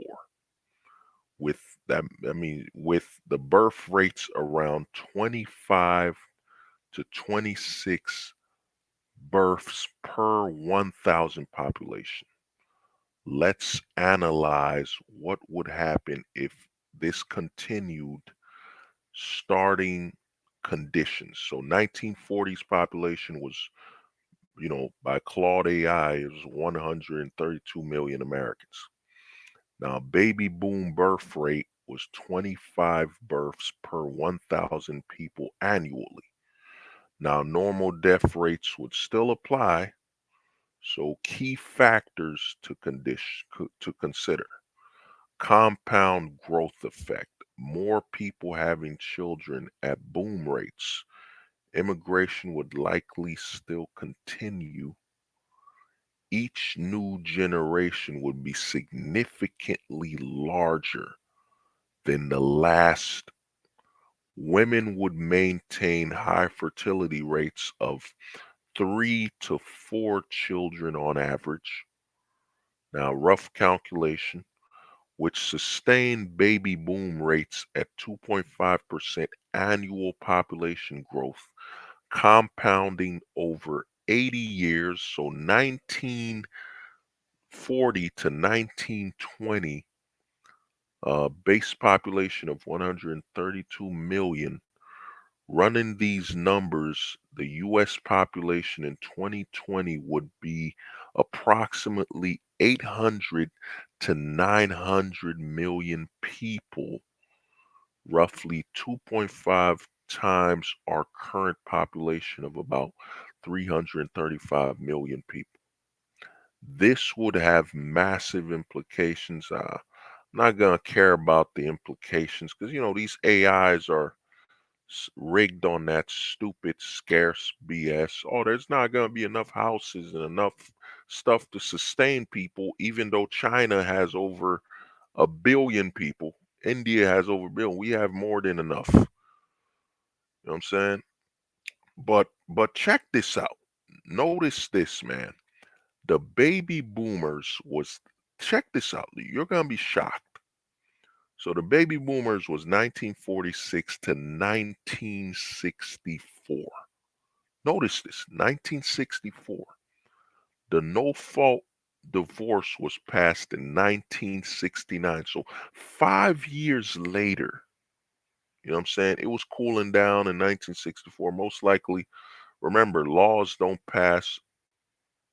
You know what I'm saying? Just because the law didn't pass doesn't mean that it wasn't working towards it.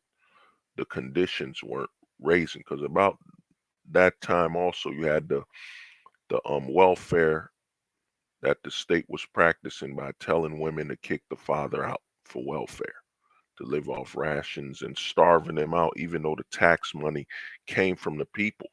The welfare practices is actually treasonous and, should be illegal based on how they treated the tax money of the people themselves. But notice that the baby boom stopped in 1964.